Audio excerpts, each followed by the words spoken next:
Please be seated. I move to member statements, and I call Declan Kearney. Thank you, Speaker. Of the Gaza ceasefire, I spoke of the hopes of children in Gaza for the first time in a year, being able to look to the skies with hope and not with fear. But I also cautioned against what was required to ensure that this ceasefire applied. Adherence to the terms of the ceasefire, and also the importance of guarantors underpinning implementation of the ceasefire.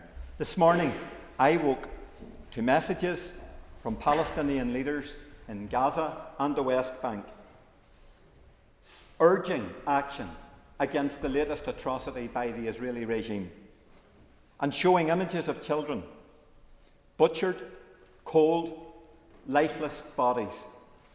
Up to 400 have now been killed in Gaza since the attacks of earlier this morning, and more will die as a result. This death toll will increase. But in recent weeks, since the ceasefire began, over 100 have already been killed. Israel has violated all terms of the ceasefire since its beginning. They have blocked tents, homes, aid, and in the last 12 days, all aid has been blocked from getting into the Gaza Strip. Electric supplies have been stopped. These are not the acts of peace building. These are the acts of terrorism. The terrorist regime of Netanyahu has determined to continue waging its genocide in Gaza by other means. The genocide in Gaza is not just a war against Palestinian children and women. It has become a war against multilateral systems, international law, diplomacy, and a war against humanity. Mr. Speaker, it is inconceivable that there cannot be action taken against the Israeli regime at this time. A failure to act is now to be complicit in the destruction of the Palestinian people and their homeland. All red lines have now been crossed. There is only one moral, diplomatic choice left, and that is to isolate Israel internationally, enforce boycott, divestment, and sanctions. But this reality is clear. Israel can only have security through peace. It will never have peace through war crimes and atrocities.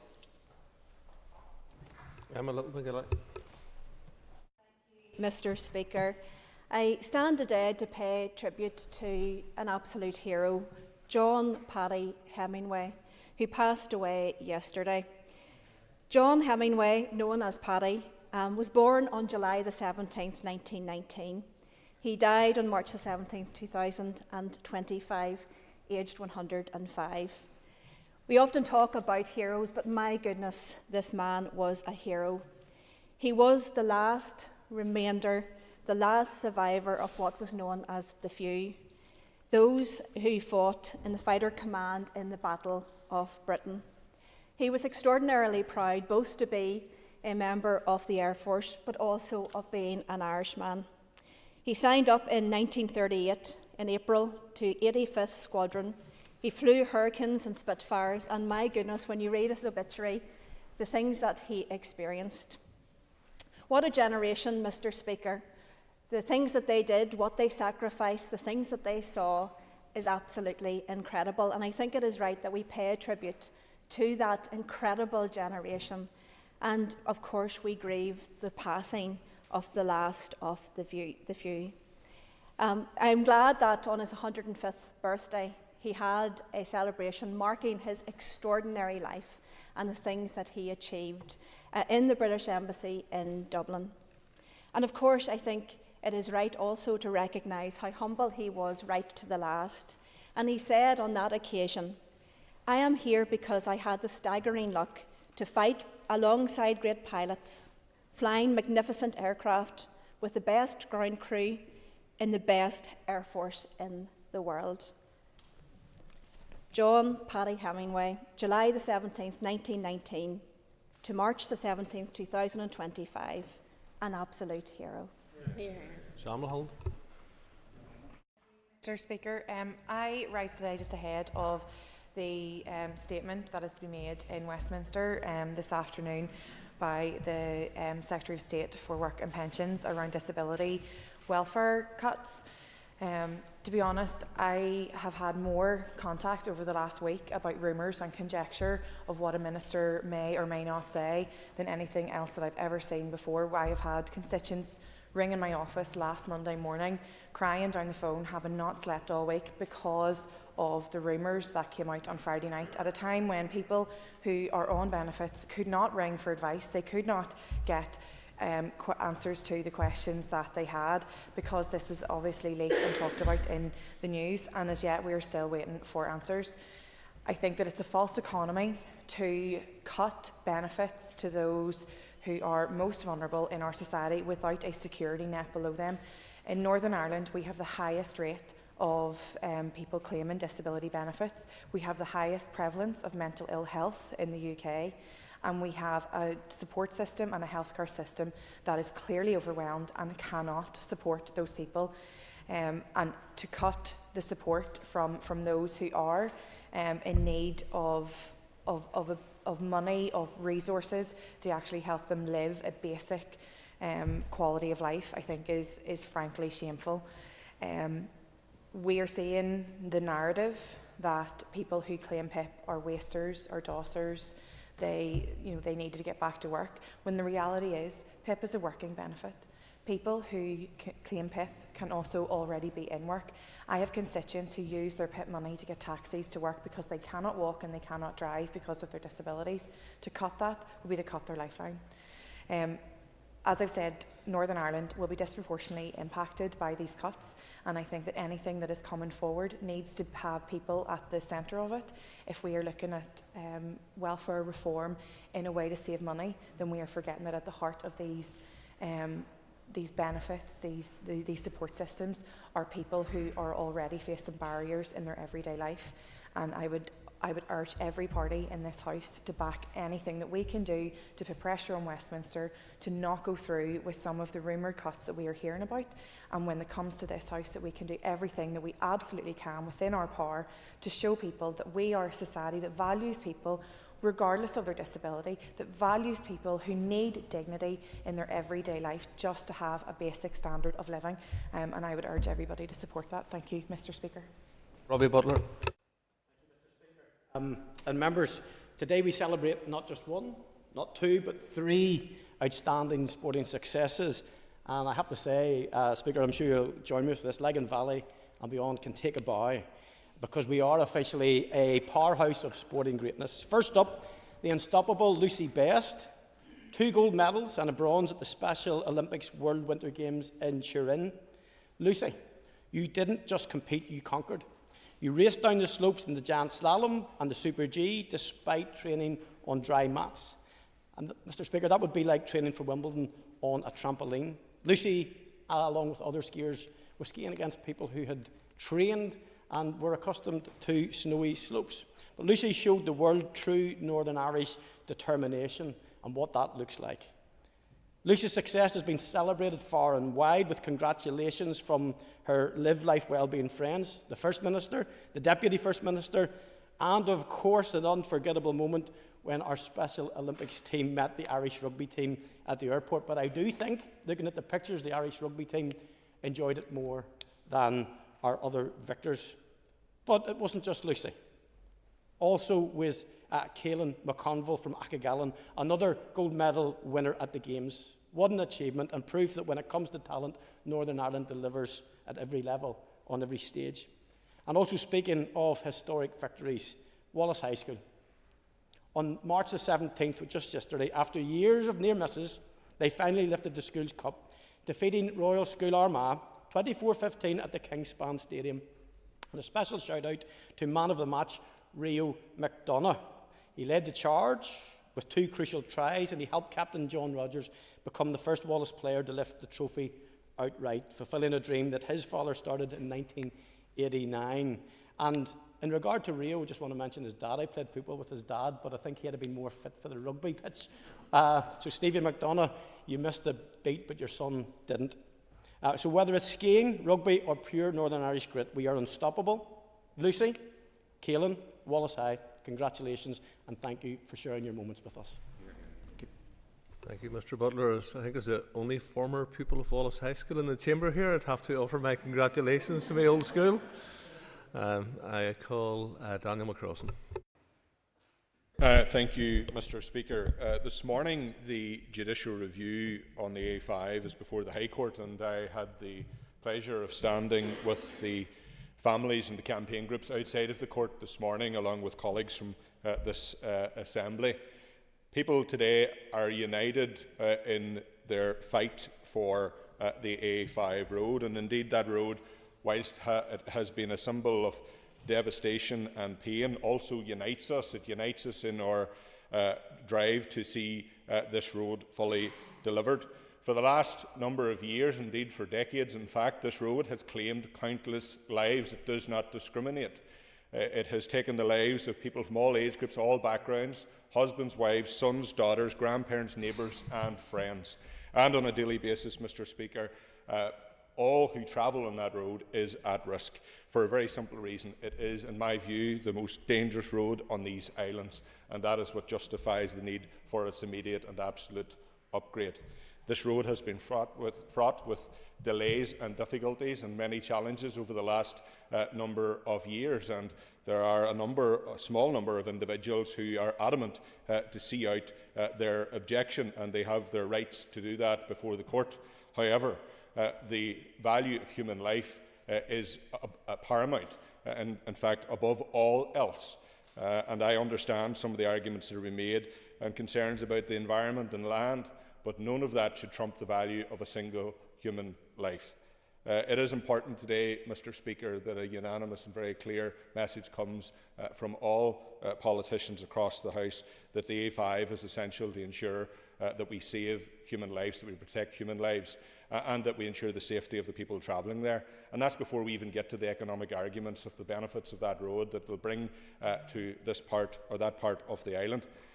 Just for people that have the luxury of living on the doorstep of trains and good public transport links, people in Tyrone do not enjoy those benefits. We are forced onto this road on a daily basis. Every town and village in my constituency leads to the A5. We have only one route of transport, really, if we want to get anywhere in a timely fashion, and that is either in your car or by some other vehicle. So therefore, every day, through no fault of our own, our lives are at risk. So the message this morning is simple.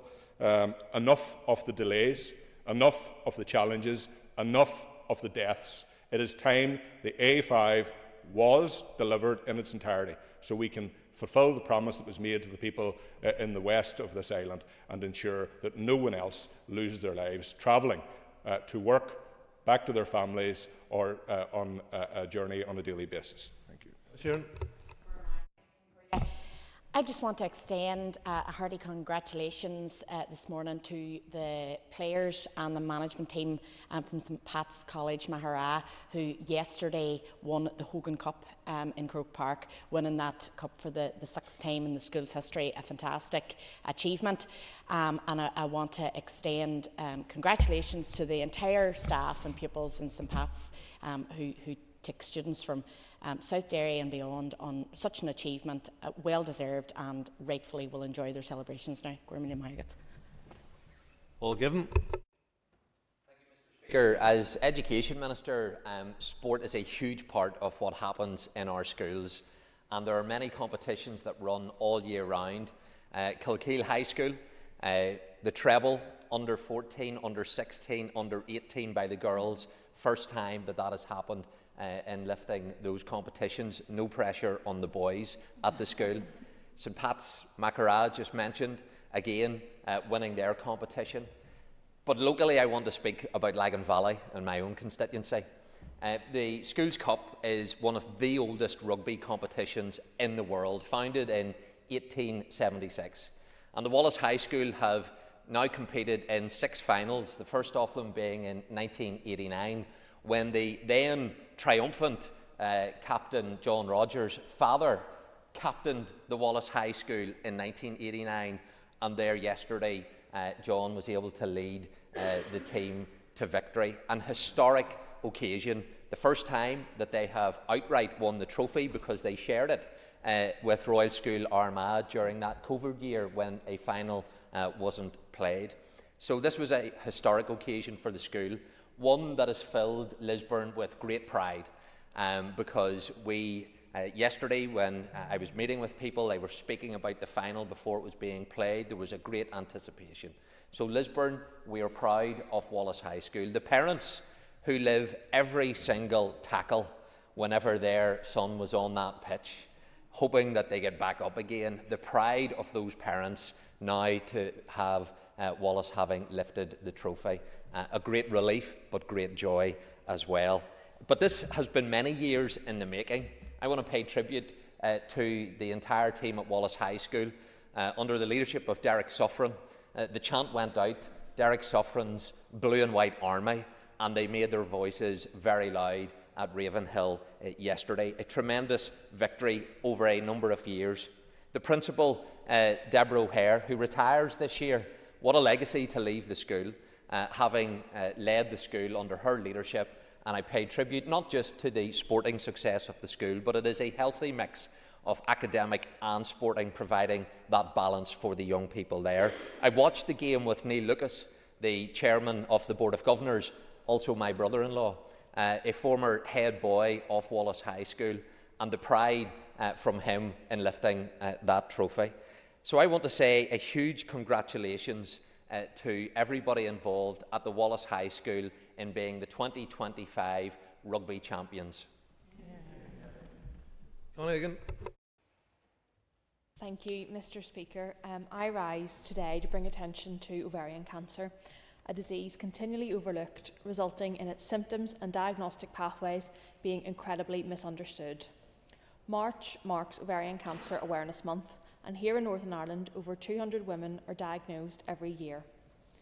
Like many other diseases and conditions within women's health, there are numerous assumptions and misconceptions about what the diagnosis process for ovarian cancer entails, alongside its symptoms and its treatment. I recently met with the team at Target Ovarian Cancer who are working to change that, but also learnt about some of the statistics they told me, and they were staggering. 31% of women in Northern Ireland are diagnosed with ovarian cancer will not survive 1 year. And with that, only 39% of women who are diagnosed at an early stage here. We all know that early intervention is vital to improving health outcomes, and some myth-busting is needed. 46% of women in Northern Ireland believe a cervical screening will detect ovarian cancer. This simply isn't true. I want to highlight the symptoms that every woman should look out for when it comes to early diagnosis of ovarian cancer. These symptoms are bloating, feeling full, pelvic or abdominal pain, and needing to wee more often. I urge every person around this chamber today, or anyone who may be listening, to share these symptoms with their loved ones in their communities. Finally, I want to finish by thanking my constituent Stephen. Stephen lost his wife Julie to ovarian cancer in June 2024, and every day he now campaigns to help other women and ensure they are aware of what he calls the sneaky symptoms. Stephen, I know, has contacted many of the elected representatives in this chamber to put this issue on our agenda, and as his MLA, he's ensured that I'm aware of the impact ovarian cancer has and what more needs to be done. His efforts and determination in raising awareness is entirely commendable, and he works to prevent any other family from having to experience what he has gone through.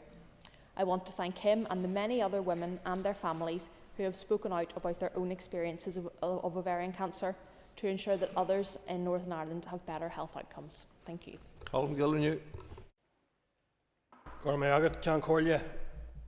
Concordia, I rise today to voice my serious concern about the Labour Government's plans to cut disability benefits. My office has been inundated with messages from worried constituents asking what these changes will mean for them and their families. I have also received many messages asking for politicians here to take a strong stand against these cuts. It is truly shocking, Concordia, that a Labour Government would seek to punish disabled people in this way. The level of callousness shown by this Labour Government towards vulnerable people shows they are as bad as, and perhaps in some ways even worse, than the Tories. The detail on what changes will be enforced are due imminently. The application process could become much more stringent, especially for people with mental health issues, and levels of support decreased significantly. Every one of us here today will have had constituents in their offices seeking assistance with PIP applications. The idea that they could make this process even more onerous and complicated beggars belief. Entitlement to PIP is based on the added difficulties that disabilities can bring to people's lives, and it is designed to ease the additional financial burden people face as a result of their disabilities. The idea that disabled people are a burden on the taxpayer goes against everything that Sinn Féin believes. Our social security system is in place to give those people who cannot support themselves a good quality of life. Many disabled people would like to work, but the support simply isn't there to allow them to fulfil their potential. And the reality is that many people who have disabilities are unable to work, and these people should not be punished. The Labour government needs to turn away from the failed ideology of austerity and start investing in our people and in our communities. The Minister for Communities needs to urgently lobby the Secretary of State and convey our opposition and stress the need for a rethink, particularly given that these cuts will have a disproportionate impact here in the North. All the parties in this chamber must stand together and oppose these disastrous cuts. Stephen Dunn. I would like to warmly congratulate Bangor Hockey Club on winning the very prestigious Anderson Cup in an exciting cup final last Wednesday evening against South Antrim. This was indeed a very remarkable achievement and marks their first ever major piece of silverware following their 3-2 win at Havelock Park last week, and something the club can rightly be very proud of, given that it was 1989 when they last reached this final. The team displayed outstanding determination throughout the competition, culminating in a nail-biting final where their resilience and teamwork shone through as they came from behind to win this prestigious trophy. And thanks to a hat-trick from Ryan Burgess, much to the delight of their travelling supporters who came out in force and everyone involved with Bangor Hockey Club. I want to pay particular tribute to both the players and the coaching staff and the management and all the very dedicated volunteers for their skill and hard work throughout the season, culminating in this success. Like many local sporting clubs across North Down, Bangor Hockey Club is run entirely by volunteers who give up their time to young men, women and children to enjoy the sport that they love, learning many invaluable life skills of hard work, teamwork, commitment, discipline, friendships and so much more, some of the values that we all know that sport brings to everybody. Bangor and the North Down area has a great and very proud tradition of hockey, and Bangor Hockey Club is continuing to thrive with almost 300 adult members and over 400 junior members competing at every level within Ulster Hockey throughout a very competitive season. I would also like to commend Ulster Hockey for their work and leadership as a sports governing body to promote the sport of hockey, and we must ensure that hockey as a sport continues to get the investment and support that it deserves. Once again, my warmest congratulations to Bangor Hockey Club, and I wish them every success going forward. Thank you, Mr. Speaker. Honeyford. Speaker, just to echo comments, it's been already said about Lucy Best and Colin McConville, the Special Olympics success. I was at their launch several months ago at the slopes in Craigavon, and it was full of excitement on that day, and it was fantastic to see, and what a journey they've been on. I also want to rise it for your own school, as you said, Mr. Speaker, for Wallace High School's success yesterday and finally winning the Schools Cup for the first time. It's such a fantastic achievement for the boys, and it was an absolute pleasure to be there yesterday to cheer on the school and watch friends of mine, kids, play and excel on that team. And I want to pass my really well done and congratulations to everyone there. But wins like that are delivered by a team or a squad over 70 minutes, but there's much more to that squad of players than who's on the pitch. And I think a shout out has to go to all the parents. I've been that rugby dad, and the amount of journeying and driving around and taxiing every morning and afternoons. So the parents deserve a lot of credit for this as well. And then you go to the coaching staff, and it's already been mentioned by Derek Suffren, been there for quite a while. He's worked away for years. Successes like this don't happen in one season. It happens over many years of building, and you know, it's just to pass on that to the coaching team that's there at Wallace. Deborah O'Hare is her final year principal. What an achievement for her as she retires and moves on, and delighted for Deborah. So well done to Wallace and to Lisburn and for the wider area.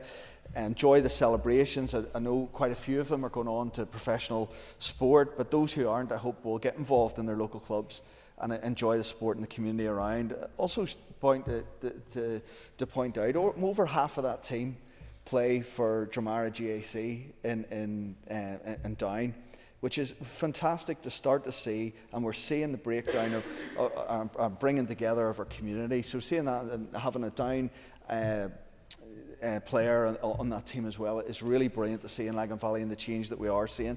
And just finally, a shout out to Danske Bank.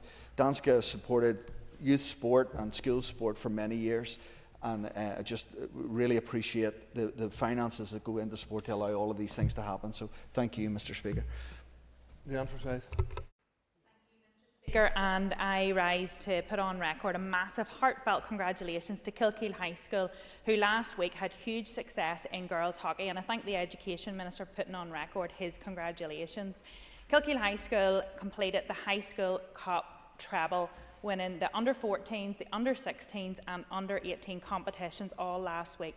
An absolutely outstanding achievement, and I congratulate all of the players, the coaches, the teachers and the family and supporters that travelled to support the team. And I was privileged to join the supporters at the under-18s final on Thursday morning in the Stormont Pavilion, and it was a pleasure to be part of the celebrations. I very nearly ended up in Public Accounts Committee with maroon and blue face paint, but I escaped it, but I'm very proud to celebrate with my own home school.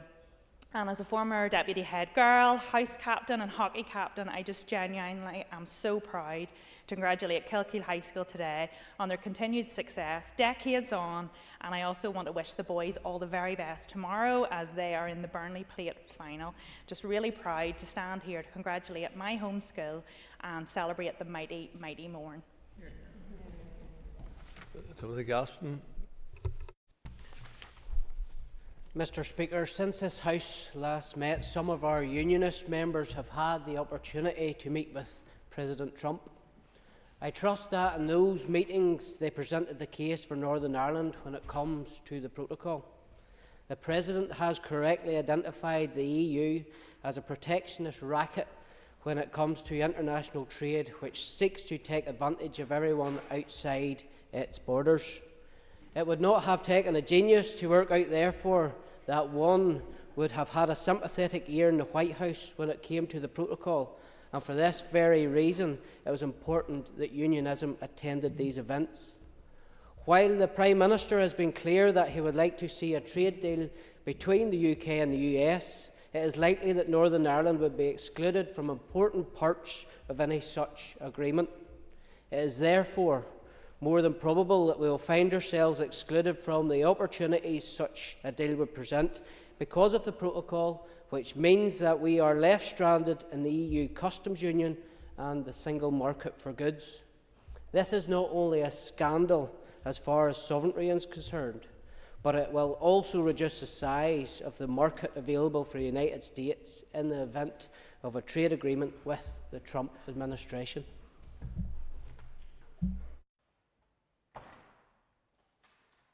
Paul Jerry Carroll. Mr. Carroll, you have 1 minute. Okay. Mr. Speaker, I want to speak on the need to combat fascist organisation in our communities. At the weekend past, there graffiti went up with my name on it and crosshairs attached to it. Disgraceful and pathetic attempt to try and intimidate me and others who speak out against racism in our city. I want to thank people in this House and in the community for reaching out and sending their best wishes to me and my family. This intimidation won't work, won't stop me from speaking out on anything, and it's worth also mentioning the brief time that I have, Mr. Speaker. In the last month, there's been thousands of people attending events as part of Fáilte Fiche Cúig in West Belfast, another community organisation anti-racist events. This Sunday, United Against Racism are organising rallies in Belfast and Derry, and people will be out in force, sending a clear and loud message that racism and fascism are not welcome in any part of our communities, and that, I think, is the best way to respond to fascist intimidation of any kind. These fascist fringe groups are trying to stoke division and hatred don't represent the ordinary people of West Belfast. They don't speak for the vast majority of people anywhere in the north. Time's up. They're isolated and they mostly operate online. Thank you. Thank you, members. That concludes members' statements. Next, members, is further consideration stage of the Child Support Enforcement Bill. I call the Minister for Communities, Mr Gordon Lyons, to move the bill. Mr Deputy Speaker, I beg to move. Thank you, Minister. As no amendments have been tabled, there is no opportunity to discuss the Child Support Enforcement Bill now. Members will, of course, be able to have a full debate at final stage. The further consideration stage of the Child Support Enforcement Bill is therefore concluded. The bill stands referred to the Speaker. Thank you, members. The next items of business are motions to approve 3 statutory rules, all of which relate to welfare supplementary payments. I will ask the Clerk to read the first motion and call on the Minister to move it. The Minister will then be invited to commence the debate on all 3 motions as listed on the order paper. When all who wish to speak have done so, I shall put the question on the first motion.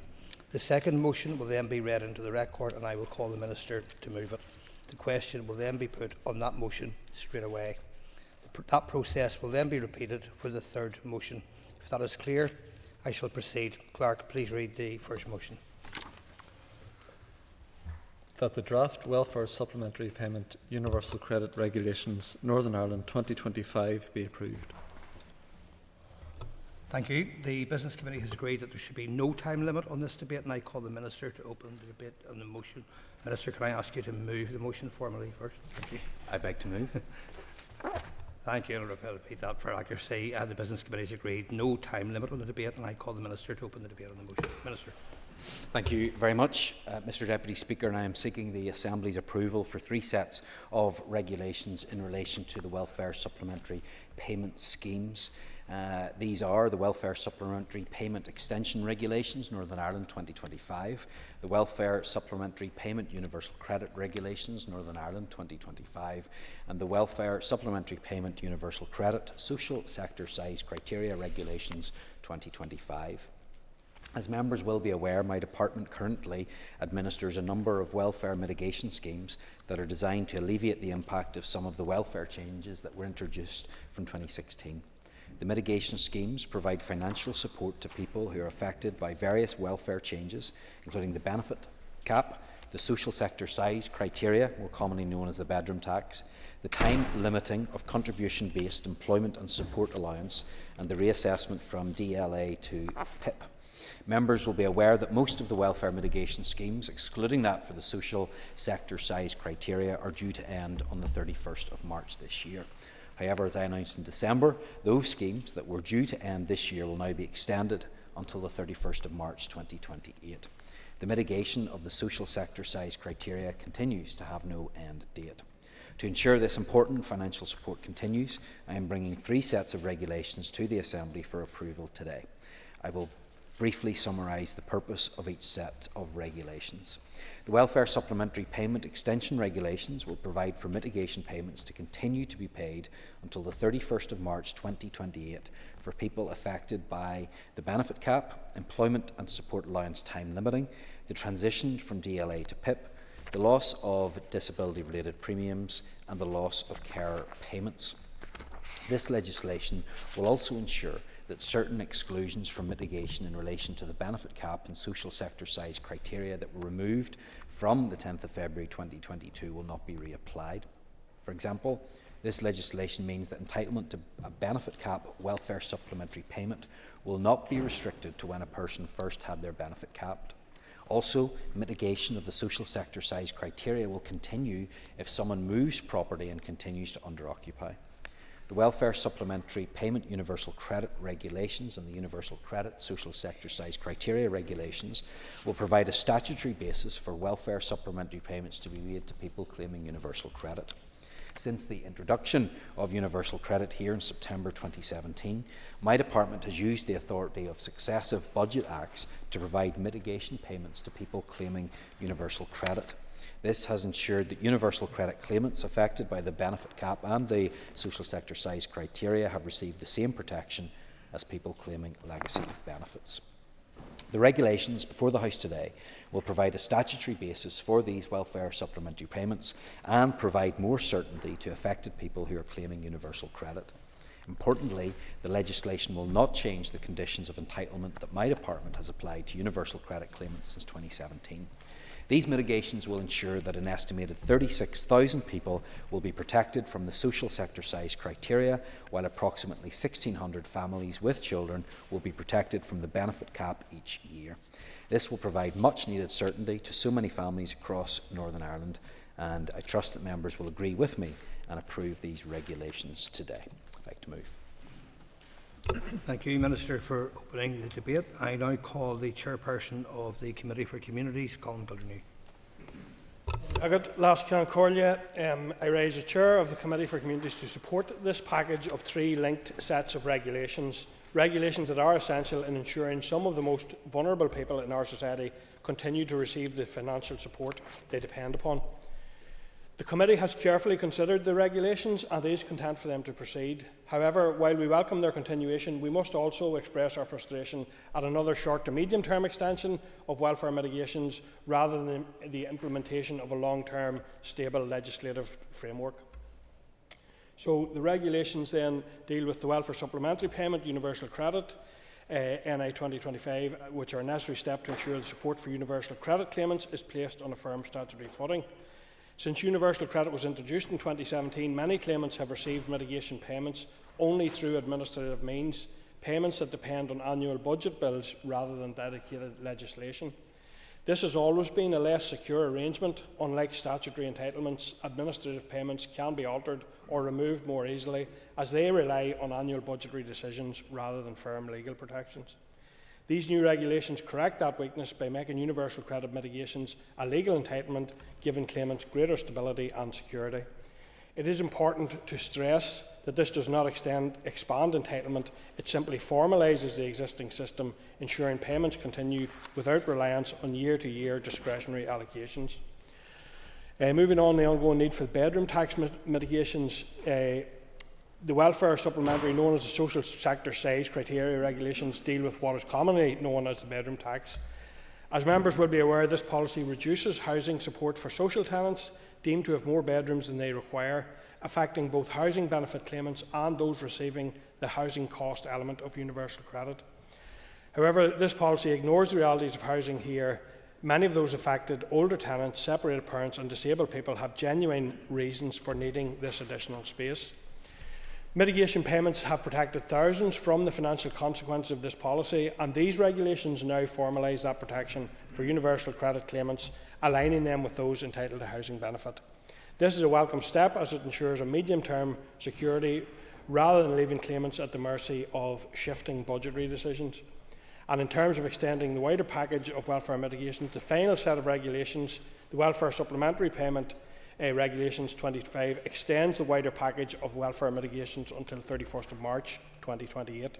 These include payments that mitigate the impact of the benefit cap, which disproportionately affect larger families, the time limiting of contributory employment and support allowance, which impacts those unable to work due to illness, and the transition from disability living allowance to personal independent payment, which has resulted in many claimants losing out on vital financial support. Without these regulations, all these payments would end in March 2025, creating a cliff edge for thousands of households. It is therefore absolutely vital that these mitigations are extended. However, while Committee Concordia welcomes these extensions, it was with relief. They do not address the fundamental problems. We are still dealing with mitigations as short-term fixes rather than permanent protections. Mitigations were intended as temporary measures under the Fresh Start Agreement, yet here we are almost a decade later, still relying on extensions every few years. Obviously, we hope that Assembly will be in place in 2028 when these mitigations will doubtless be on the agenda once again. We cannot ignore history. Political instability has left vital decisions in limbo before, and if these mitigations were to suddenly expire, thousands of families would be thrown into severe financial hardship with no immediate solution. For that reason, Committee is keen to understand now what work and consideration of other solutions is being undertaken at this time. Committee strongly urges the Minister and the Executive to undertake evidence-based work now, which could place these mitigations on a much longer-term legislative footing. It is also crucial to recognise that while these regulations extend existing protections, they do not address new and emerging welfare challenges. Groups such as the Cliff Edge Coalition have repeatedly highlighted the fact that the current package of mitigations does not go far enough. Specifically, the two-child limit on benefits is driving families into deepening poverty. Scotland is now committed to fully mitigating this policy from 2026. Should we be considering the same approach here? The 5-week wait for universal credit is pushing claimants into debt and financial crisis. This remains one of the most widely criticised aspects of the system, yet it has still not been addressed. And support for private renters is entirely absent from the current mitigation package, despite rising rents placing enormous pressure on low-income households. The cost of living crisis last Concordia has made the financial pressures on claimants even more severe, and we cannot assume that the current package is sufficient to meet today's needs. So, in conclusion, in relation to my chair role, these 3 sets of regulations are essential and should be supported. They prevent an immediate welfare crisis, ensure continued support for claimants, and place some of the payments on a more secure statutory footing. However, the committee urges the Minister and the Executive to act now to ensure that welfare mitigations are placed on a longer-term legislative footing. We cannot continue operating in short-term cycles, leaving thousands of vulnerable people uncertain about their financial future. Furthermore, we must acknowledge that the current package of mitigations is incomplete. The two-child limit, the 5-week universal wait, and the lack of support for private renters are serious gaps that must be addressed.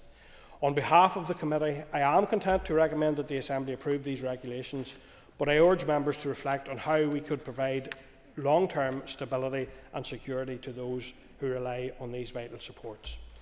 I'll now make just a few brief remarks in my role as Sinn Féin spokesperson for communities. The passage of this legislation, Last Concordia, will come as huge relief to many in our communities. There was perhaps some concern that if the appropriate legislation wasn't in place in time, these mitigations could have lapsed after the 31st of March deadline. As has been outlined, these regulations will extend the existing mitigations until March 2028 and give statutory cover to those claimants who are in receipt of universal credit and who are also eligible for supplementary welfare payments.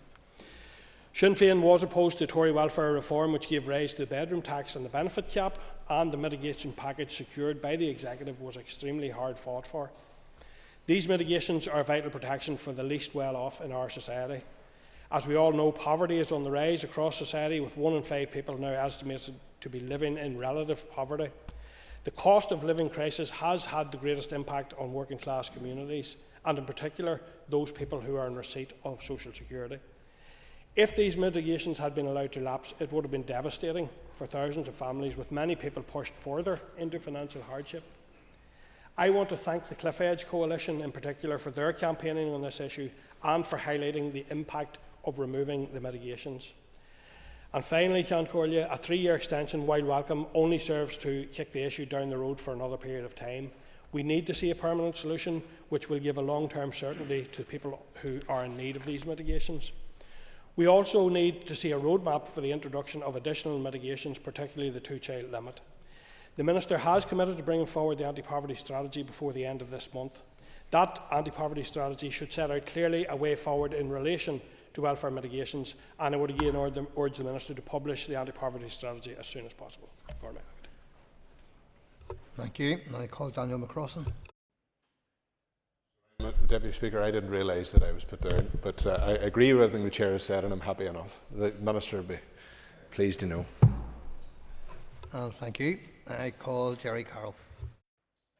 Speaker, the extension of welfare supplementary payments is a testament to the tireless work of anti-poverty campaigners, as the Chair stated, including the Cliff Edge Coalition, and I want to pay tribute to their work. Welfare mitigations are an example of successful super parity, where the North has made policy choices that diverge from other parts of the UK. Welfare mitigations have shielded citizens here from some of the worst aspects of Tory welfare reform, but it doesn't mean that they've been totally immune from that. It's worth remembering that 3 out of 4 executive parties voted in favour of welfare reform back in 2015, and extending these mitigation payments must be an admission of regret for that poor, awful decision. But since we all now seem to agree that the impacts of welfare reform are so harmful that they justify mitigation, maybe we can also reflect on the brutality of our wider social security system.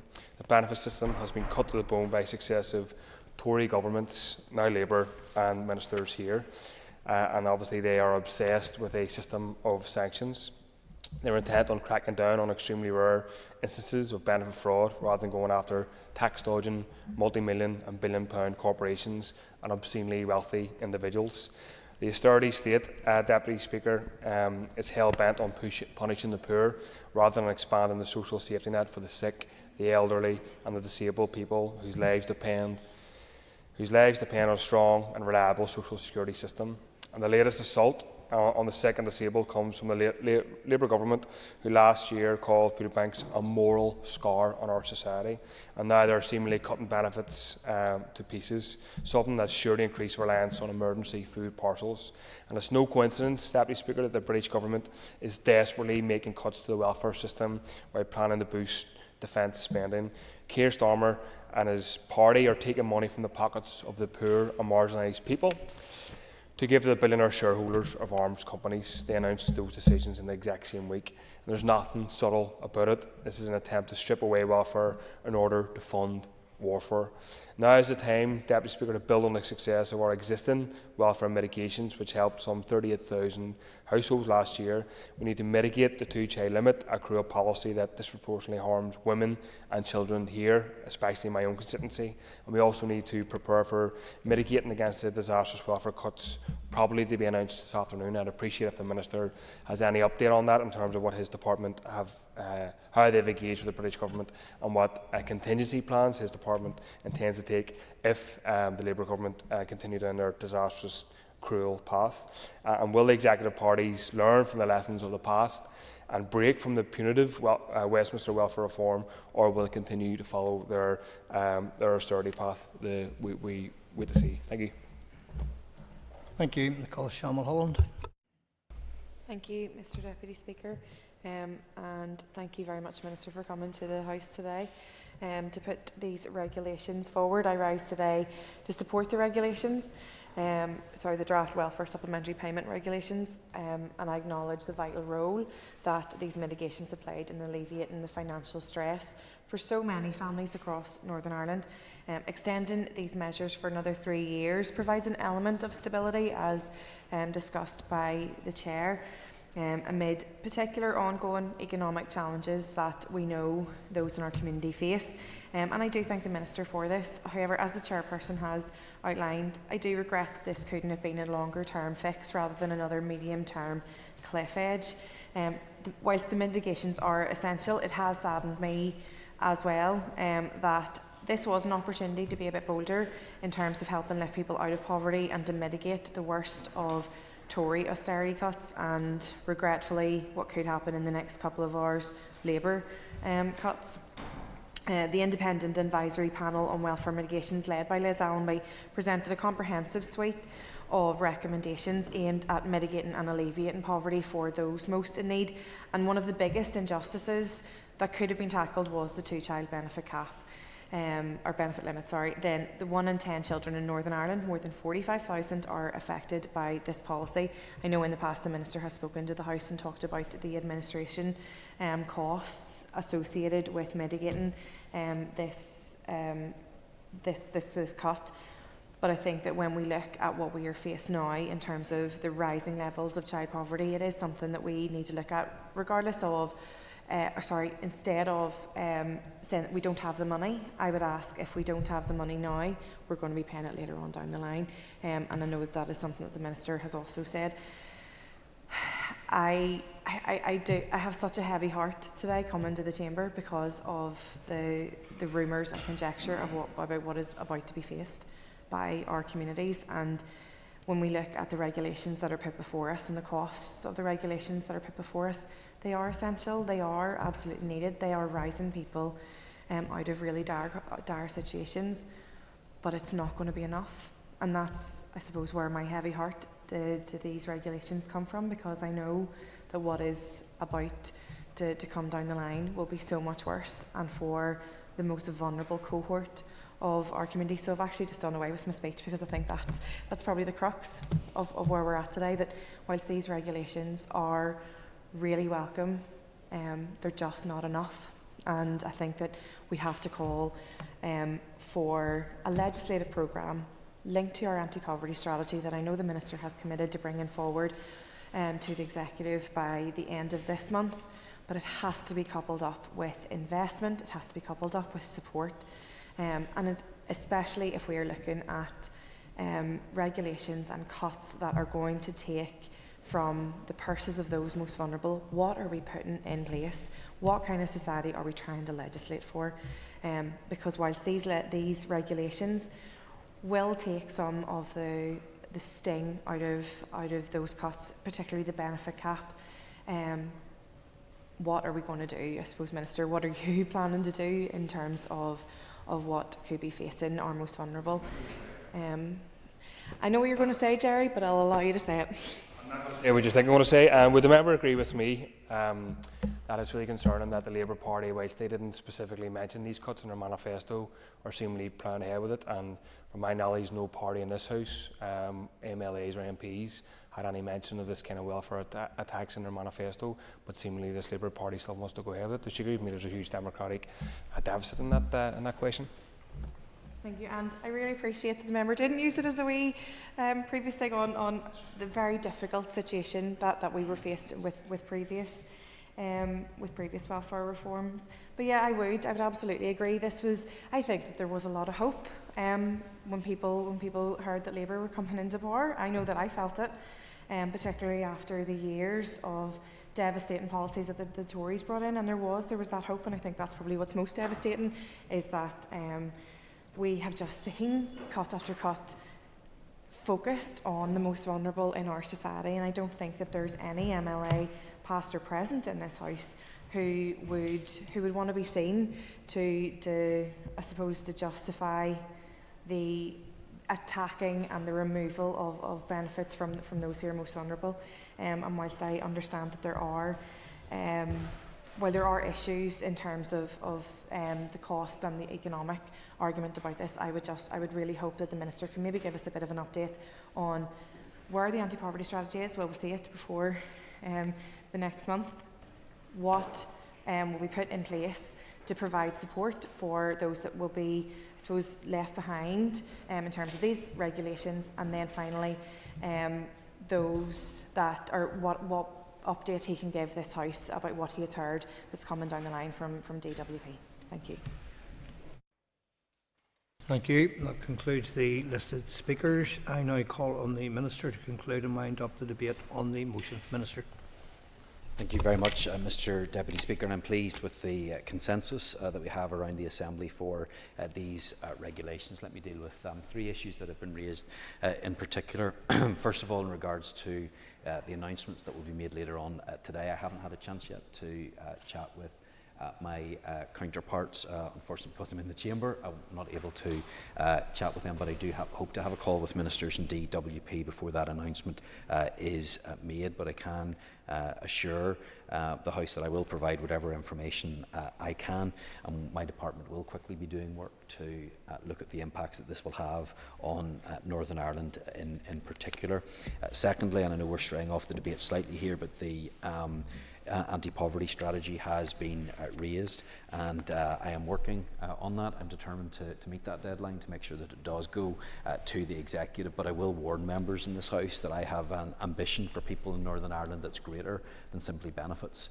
I want to make sure that, yes, a proper social security net is part of how we help people, but I have a far greater ambition than that. I want to make sure that people are better off, and that we can break down those barriers to getting people into employment as well.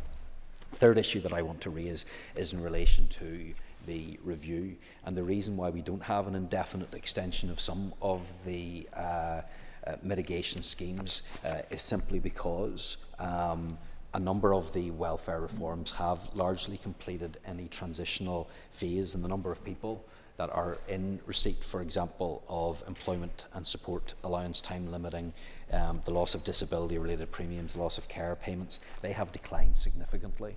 We don't know where they're going to be in a year or 2 years and 3 years.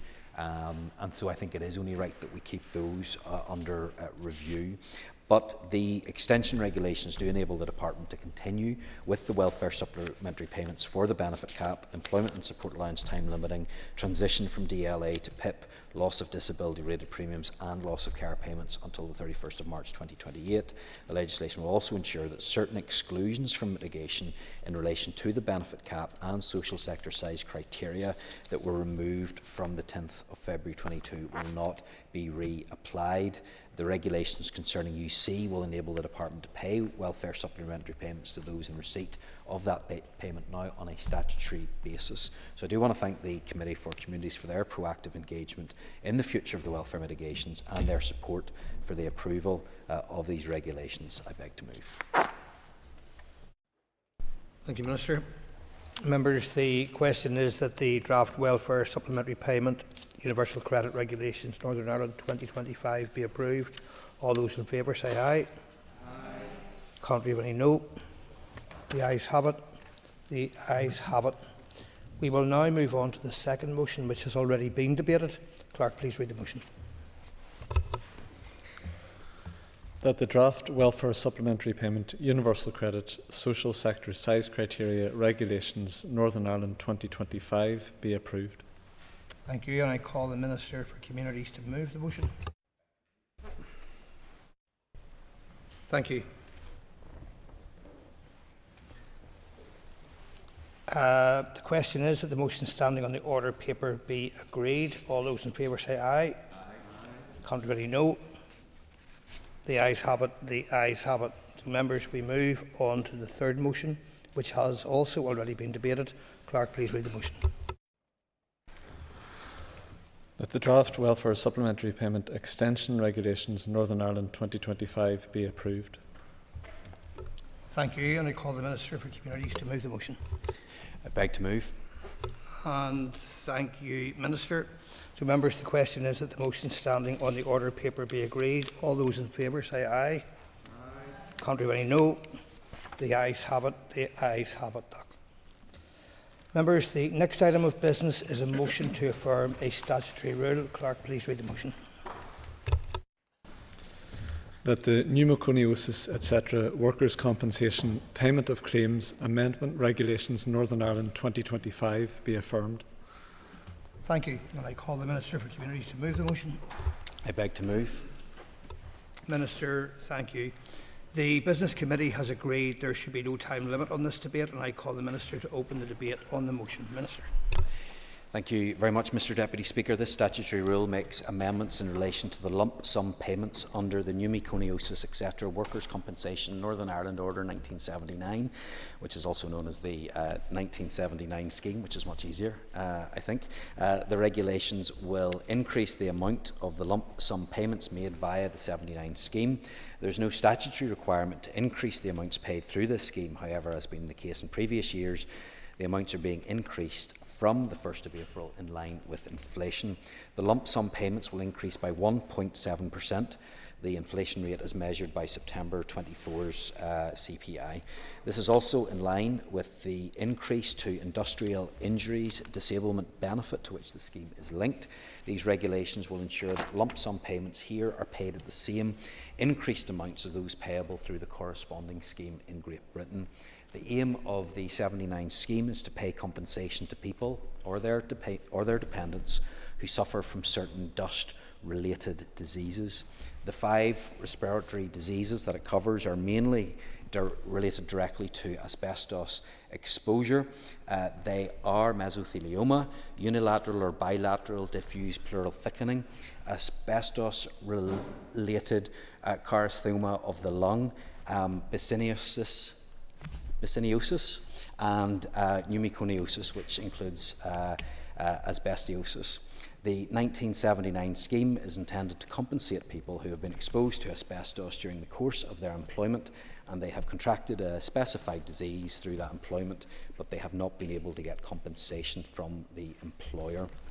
The length of time from being exposed to asbestos and being diagnosed with one of these diseases is often long.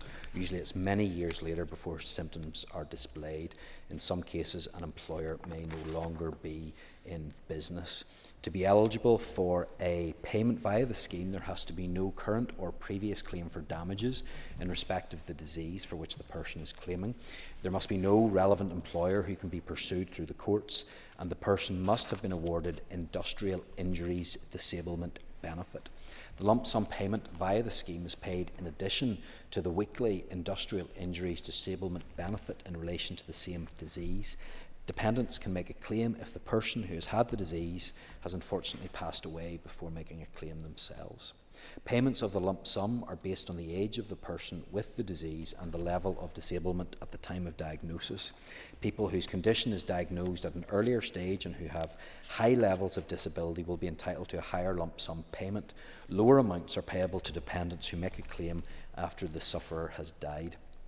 The maximum amount that can be paid through the scheme is being increased this year to £116,152 for a person aged 37 or under at diagnosis.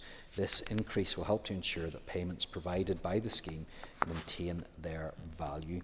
While members will no doubt be in agreement that no amount of money could ever compensate a person affected by any of these terrible diseases, I am sure that members will want anyone who is diagnosed and makes a claim after the 1st of April 2025 to receive the higher amounts, and therefore I ask the House to support these regulations. I beg to move. Thank you, Minister, for opening the debate. I call the Chair of the Committee for Communities, Colin McGilvray. And I rise as Chair of Committee for Communities to support the approval of these regulations, which continue an important commitment to workers and their families affected by severe life-limiting industrial diseases. These regulations ensure those suffering from conditions such as pneumoconiosis, asbestosis and mesothelioma caused by exposure to harmful dust in the workplace receive compensation payments that keep pace with inflation. These diseases are progressive, irreversible and often fatal. Many of those affected worked in industries such as mining, shipbuilding, construction and manufacturing, where exposure to hazardous substances was common before modern safety regulations were in place. Tragically, for many workers, symptoms only emerge decades after exposure, meaning that by the time they are diagnosed, their condition has significantly worsened, leaving them unable to work or support their families. So the regulations, as the Minister has said, will increase lump sum payments by 1.7% in line with the Consumer Prices Index.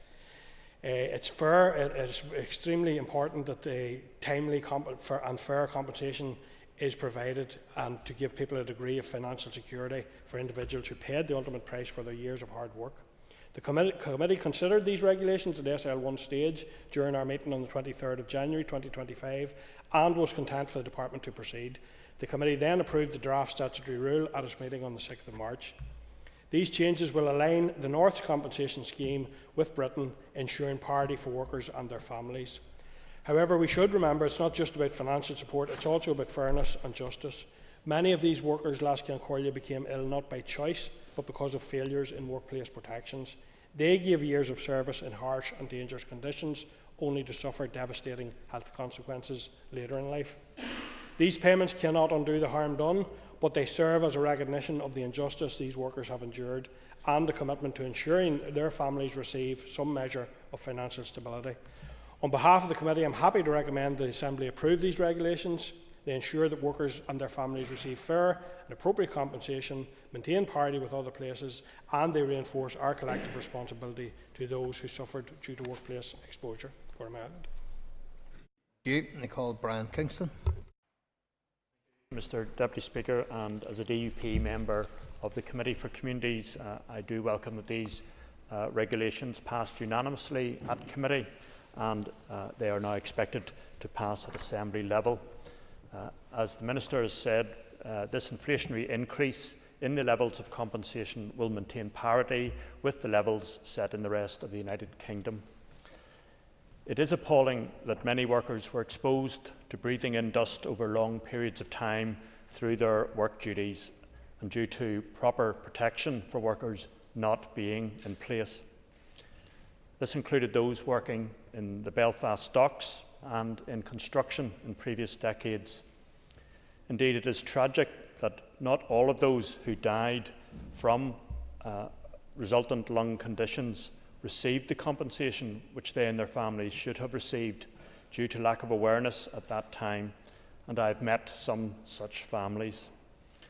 and we acknowledge those who have suffered from these conditions and remember them and their families. We know that various forms of pneumoconiosis, including asbestosis, can take many years to develop, up to 50 years, we are told, after initial exposure, and the resultant lung scarring can have long-lasting effects and prove for many, to be fatal. It is only right that this uplift in compensation be approved, and we welcome that will now be the case. Thank you.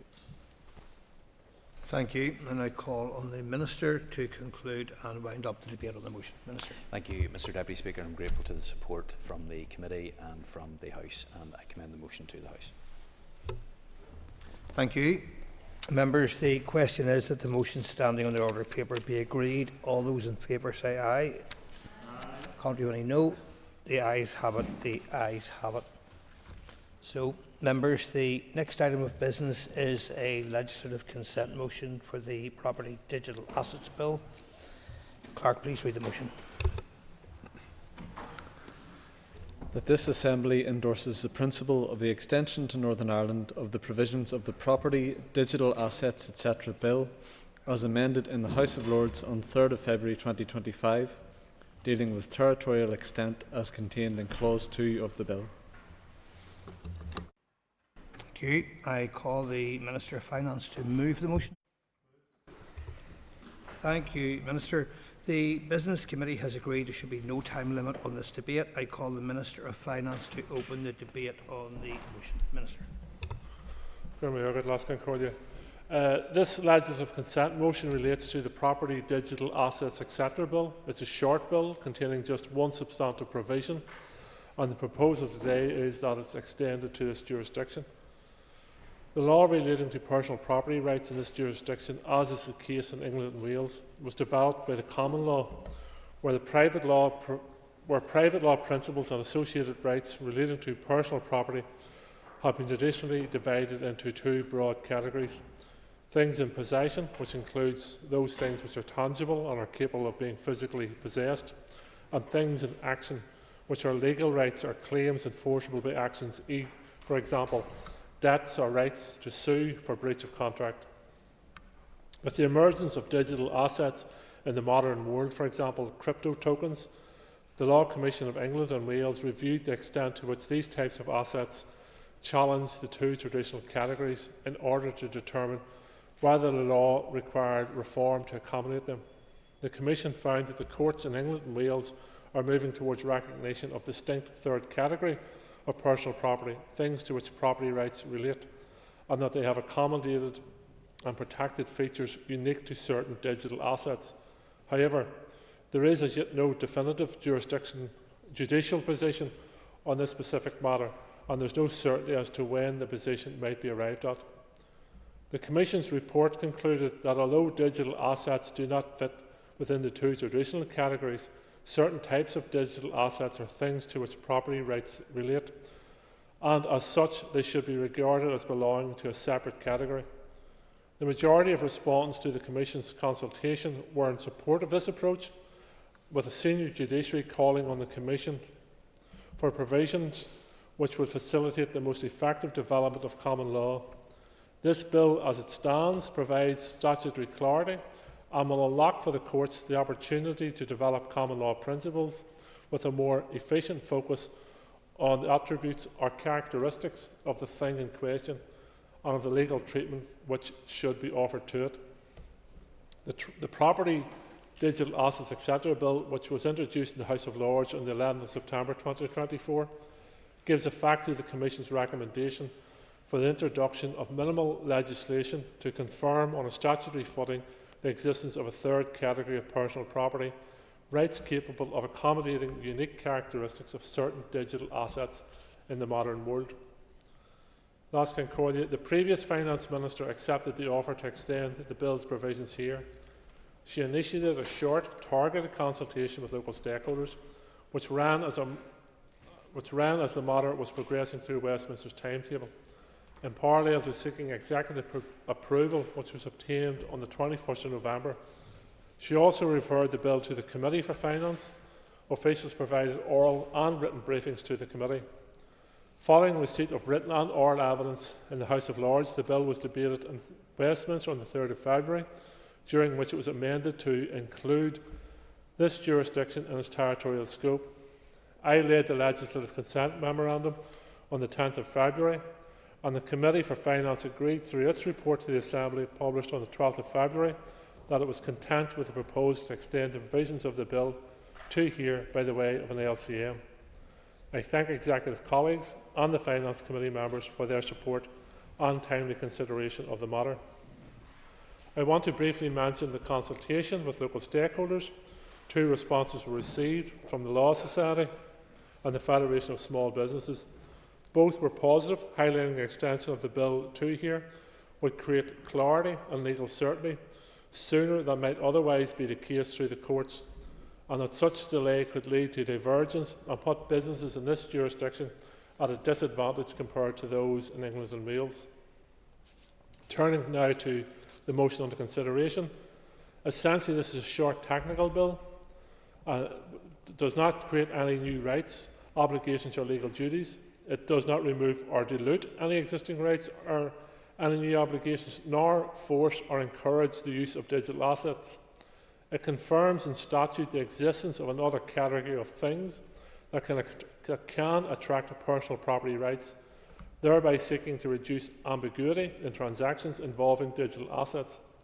However, the bill does not define the boundaries of a third type of property or determine its legal treatment. It leaves this for the courts to develop via common law. In doing so, it will reduce time spent by the courts here on questions of categorisation of objects of personal property rights, and to allow them to focus instead on the substantive issues before them, reducing legal fees for individuals and businesses involved. The bill ensures that our laws are modern, up-to-date and future-proofed, and that we are an attractive place in which to deal with digital assets. Last Concordia, I commend the bill to the House. Thank you, Minister. I now call the Chair of the Finance Committee, Matthew O'Toole. Thank you, Mr Deputy Speaker. I'll reflect the scrutiny that the Finance Committee has undertaken with regard to this legislative consent motion. As members will be aware, digital assets play an increasingly vital role in modern society and the contemporary economy. They are used in growing volumes and for an expanding variety of purposes, including as things in themselves, but also as means of payment. As the Minister has outlined, this bill gives effect to the Law Commission for England and Wales' recommendation for a statutory confirmation that a thing will not be deprived of legal status as an object of personal property rights merely by reason of the fact, and here we get into some slightly technical legal language, merely by reason of the fact that it is neither a thing in possession nor a thing in action. This recommendation responds to the development of new types of assets such as crypto tokens, which challenge traditional categories.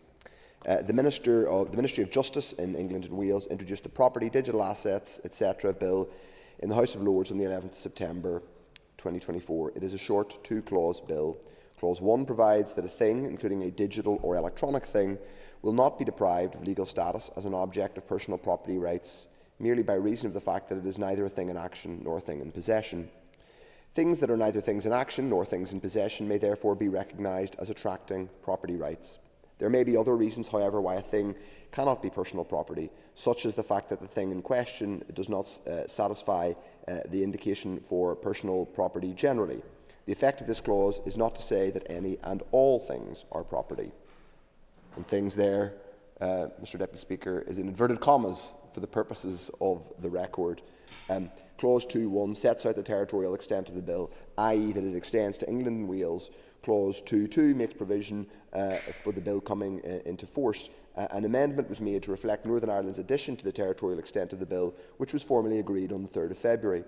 The Minister for Finance wrote to the committee on the 31st of October 24, advising that she, as it was at that time, would be seeking executive agreement to the extension of the bill to Northern Ireland via LCM, and in parallel would be seeking the views of the Committee for Finance. The Minister outlined that on the 11th of September 24, the UK Government sought feedback on the potential application of the bill to this jurisdiction and offered to include it through an LCM.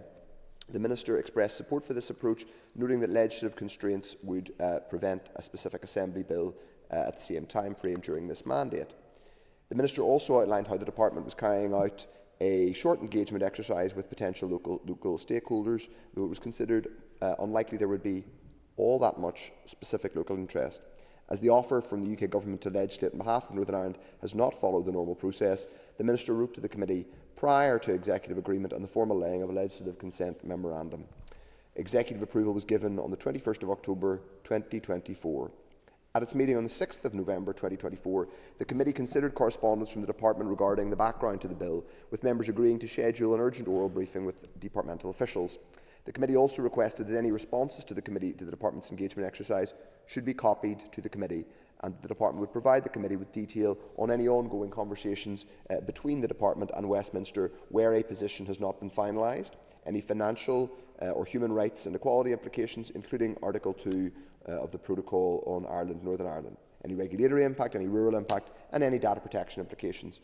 The Committee further considered information from the Department on crypto trading figures in Northern Ireland, and I'll come on to those in a minute.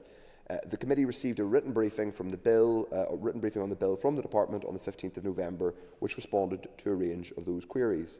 The Department wrote to a range of local stakeholders. The Department also indicated that the provisions of the bill are considered compatible with the Human Rights Act 98, and there are no associated equality implications. The bill does not create any new rights nor dilute or remove any existing ones. The Department envisaged that it will not have any implications relating to Article 2 of the Protocol or Windsor Framework. The UK Government has stated that there are no financial implications to this bill. Officials provided oral evidence to the Committee on the 20th of November 2024. The timeline for introduction and the consultation to date were discussed. Officials noted that, quote, "We have not received one substantive response since it does not create any new rights or obligations for people who hold digital assets. It is not something to date that has captured a huge amount of interest."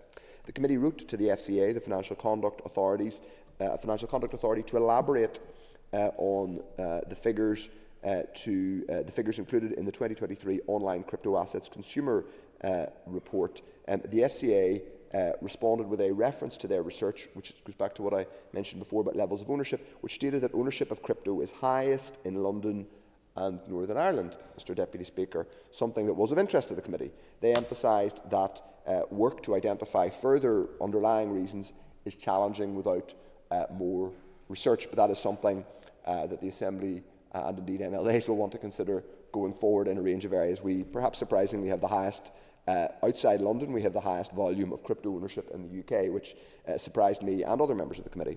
Officials advised on the 6th of December 2024 that MOJ colleagues have been in touch and suggested that the laying of the LCM should wait until an amendment to extend the bill's provisions here is both formally agreed and the Minister has written back to MOJ to confirm this, and then said amendment was made at Westminster.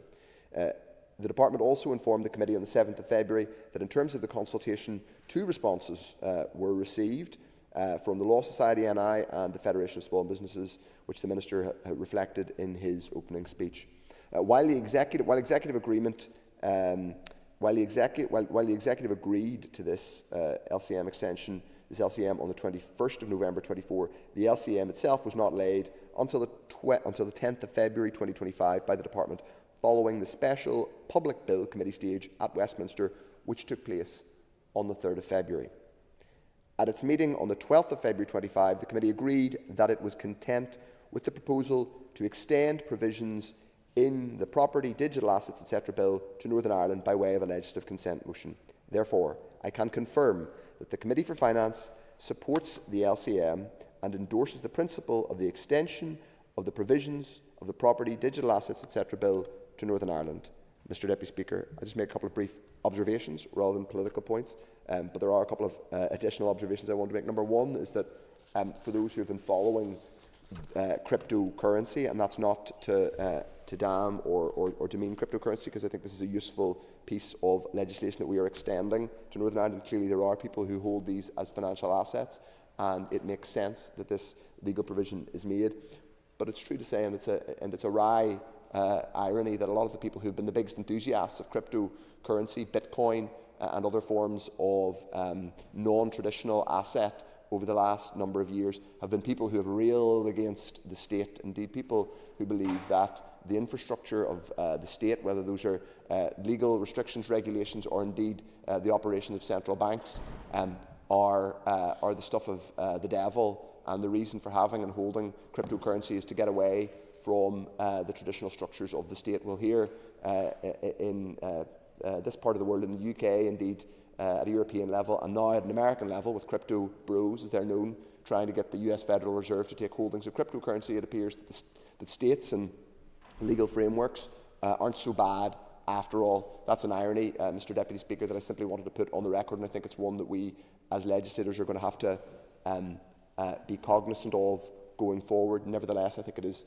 sensible that we make this provision, or we extend this provision to Northern Ireland, given that there are clearly ordinary investors who hold cryptocurrency and Bitcoin as part of a portfolio. I think it would be worth us understanding how, in the Committee for Finance, it may be something we interrogate a little bit more, exactly how Northern Ireland has come to have a perhaps surprisingly high volume of crypto ownership in terms of our small investors. But then the other brief point I just wanted to make is, though this relates to an investment or a financially adjacent concept, this is not clearly traditional finance. That's not the reason why the Minister of Finance has brought this motion. It's because it involves civil law. We're fundamentally talking about a civil law bill. Indeed, the officials who are here today are civil law officials. It reinforces again something I have talked about in the committee, which is the very odd and anomalous situation where the Minister of Finance, who I often give a hard time to, but does have quite a lot on his plate. His department has a lot to do. I think it would be more sensible, and I think lots of people think it would be more sensible, if the Northern Ireland Department of Justice, as with all other departments of justice in certainly the UK, Ireland, and indeed most parts of the Western world, was to cover civil law themselves, because this, of course, creates is a fundamentally a legal reform LCM we're debating today, which will have an impact on the courts. It's not about financial services, so I think it makes sense that the Department of Justice finally expands its remit into the civil law. I think that's an anomaly which has gone on long enough. But I'll conclude my remarks there. Thank you.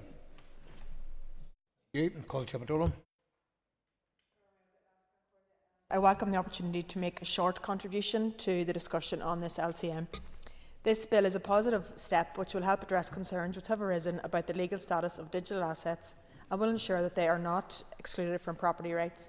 It's important that the law keeps us up to speed with the developments in modern society, and given the ever-increasing role that digital assets play in today's world, this legislation provides clarity and greater legal certainty in how these types of assets will be treated, while also enabling common law to develop it further.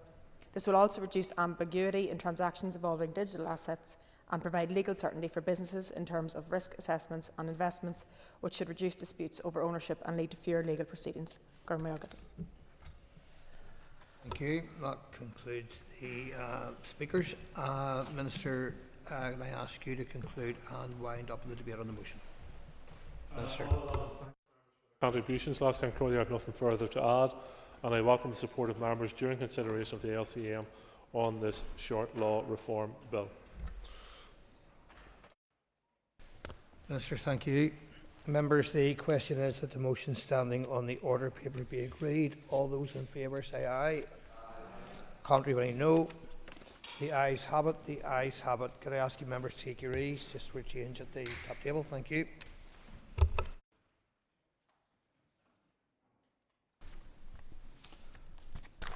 Good to go. Ladies and gentlemen, the next item of business is a motion on delivering an Irish language strategy. Clark, could you please read the motion? That this Assembly acknowledges the enormous historical, cultural and social importance of the Irish language, recognises the vibrancy and growth of the language in music, education and film, commends all those who have participated in another Seachna Gaeilge, celebrating and appreciating the vibrancy of the Irish language across our island, and calls on the Minister for Communities to deliver the long overdue Irish language strategy. Thank you. I call on Nicola Brogan to move the motion. Moved. Thank you very much indeed. Thank you. The Business Committee has agreed to allow to 1 hour 30 minutes for this debate. The proposer of the motion will have 10 minutes to propose and 10 minutes to wind. As an amendment has been selected and is published on the marshal list, the Business Committee has agreed that 15 minutes will be added to the total time for the debate. Nicola, could you please open the debate? Thank you. Thank you, Deputy Speaker. I am particularly pleased to move this motion today after yet another incredibly successful Seachtain na Gaeilge. Over the course of the festival, more than 1 million people across 5 continents took part in events celebrating the Irish language. Events for Seachtain na Gaeilge, including those in the Fermanagh Noma District Council area, who hosted events ranging from coffee mornings, drama festivals, storytelling workshops and a special Irish language edition of the 5K Park Run. I attended a very successful Gael Talked at Home experience in the Glen Park Estate in Omagh. It was great to see a wide range of people with varying Irish abilities enjoy a weekend of Irish language classes and social activities, including yoga as Gaeilge. Cumhoile Shin and Kincorla and Shaw. As well as that, Excellent event in the Chamber to launch Seachtain na Gaeilge on the 4th of March. All of these events contribute to the success of Seachtain na Gaeilge Gach Blaine. it is fantastic news that Fleadh na HÉireann is coming to Belfast in 2026. I'd like to take this opportunity to congratulate all involved in bringing this event to the north. Fleadh is a wonderful celebration of traditional Irish music, culture and language, and it's fantastic to have it in Belfast. This will celebrate 75 years of Comhaltas. And it will be only the second time that the All-Ireland Fleadh will be held in the north of Ireland. It's coming to Belfast in 2026. I'd like to take this opportunity to congratulate all involved in bringing this event to the north. The Fleadh is a wonderful celebration of traditional Irish music, culture and language, and it's fantastic to have it in Belfast. This will mark the 75th anniversary of Comhaltas and will be only the second time that the All-Ireland Fleadh will be held in the north of Ireland. Events at the Fleadh range from large concerts and well-known acts to street and youth performances and community ceilidhs. There will also be competitions in music, song and dance. I hope that many people take the chance to get involved with the Fleadh and enjoy everything that this celebration of Irish culture has to offer. Laskincorla, there's no doubt that the Irish language has made huge advances in recent years. The Irish language community is vibrant and thriving. Irish medium education is the fastest growing sector in education, and we're seeing more and more road signs with bilingual language. And last week the Infrastructure Minister Liz Kimmins launched a pilot scheme for traffic signs, to have traffic signs in Irish and English in the Gaeltacht quarter in West Belfast, which is very welcome development too. And Laskincorla, with the international success of Irish language groups like NECAP, and the fact that we can address the Assembly as Gaeilge Inish, it's clear that the Irish language across the north is going from strength to strength. So it does sadden me to say that the Irish language community has achieved all of this without the help of the entire executive. Earlier this month, Irish language workers went on strike for the first time in history in protest to cuts to Fórsa na Gaeilge funding, cuts that caused by the DUP preventing reforms to the funding process. The Communities Minister continues to delay the introduction of an Irish language strategy that was first announced a decade ago. Last week, we members of the Committees of the Committee of Communities heard evidence from Conradh na Gaeilge. The sheer frustration from these hard-working organisers and activists was palpable. We heard about how people in the sector were at their wits' end, how jobs and vital community programmes would be lost, and how those working on the co-design group are on the verge of walking out. We heard how their multiple attempts to organise a meeting with the Minister to discuss these urgent concerns have been repeatedly rejected. It's becoming more difficult for Minister Lyons to deny that a deeply concerning pattern is emerging over who he will and won't meet. Laskincorla, the Irish language belongs to all of us. The vast majority of our place names come from Irish, and in doing so they tell us a story about our shared history. I came this morning from Tyrone, the land of Owen, to Belfursta, the mouth of the Ford. This is our shared heritage, and with the right support it can be a cultural, social and economic driver that we can all benefit from. And I hope that the Minister finds these arguments compelling and does deliver on the Irish language strategy. I move the motion and look forward to other contributions. I call on Robbie Butler to move the amendment. Move, Mr Deputy Speaker. Okay. Thank you. Robbie, you will have 10 minutes to propose and 5 minutes to wind. All other speakers will have 5 minutes. Please open the debate on the amendment. Thank you, Mr Deputy Speaker. And I rise today to propose what I believe to be a straightforward, fair and above all inclusive amendment. This is not about taking anything away from the Irish language or questioning its significance in our society. Instead, it's about ensuring that when we talk about language strategies, we recognise the rich and diverse linguistic heritage of Northern Ireland in its entirety. We all acknowledge the deep cultural and historical importance of the Irish language. It has been spoken on this island for centuries, survived significant challenges, and continues to flourish today in education, music, film, and community life. That is something that is celebrated, and people have every right to, but so too is the Ulster Scots language, which has helped shape our literature, our storytelling, our traditions, and the very identity of many communities across this place. And that is why this amendment is necessary, Mr. Deputy Speaker. It doesn't seek to remove or undermine anything in the original motion. It simply ensures that Ulster Scots receive the same level of recognition as Irish. We're not asking for special treatment for one over the other. We're asking for fairness, equal recognition, and commitments to be made to both linguistic traditions, and that those are honoured. And that is why what a shared and respectful society should indeed look like. And looking at some of the stats that underpin why we think this is important, since the 2011 census, there has been a widening of knowledge of both Irish language and Ulster Scots. Irish has increased by 1.7% in terms of that awareness, and Ulster Scots by 2.3%. But let's be honest, Mr. Speaker, language in Northern Ireland has too often been weaponised. It's been turned into a political football by both sides, rather than being treated as a cultural asset, which it actually is. We are repeatedly told that language should not be something to fear, and I'm sure we all agree. But when language is politicised, and when phrases like "every word spoken of Irish is a bullet fired for Irish freedom" are used, it is easy to see why some people feel uneasy, and there is ground to be made up. That kind of rhetoric, which comes from the past, did nothing to promote the Irish language, nor does it make it any more accessible to people like me. In fact, it did the opposite. It created and fostered division where it didn't need to be. It fostered mistrust and alienated not just me, but some communities of those who might have otherwise embraced it much, much earlier. But let's talk about how language has been promoted. If we want communities to embrace linguistic diversity, we need to do it in a respectful and organic way.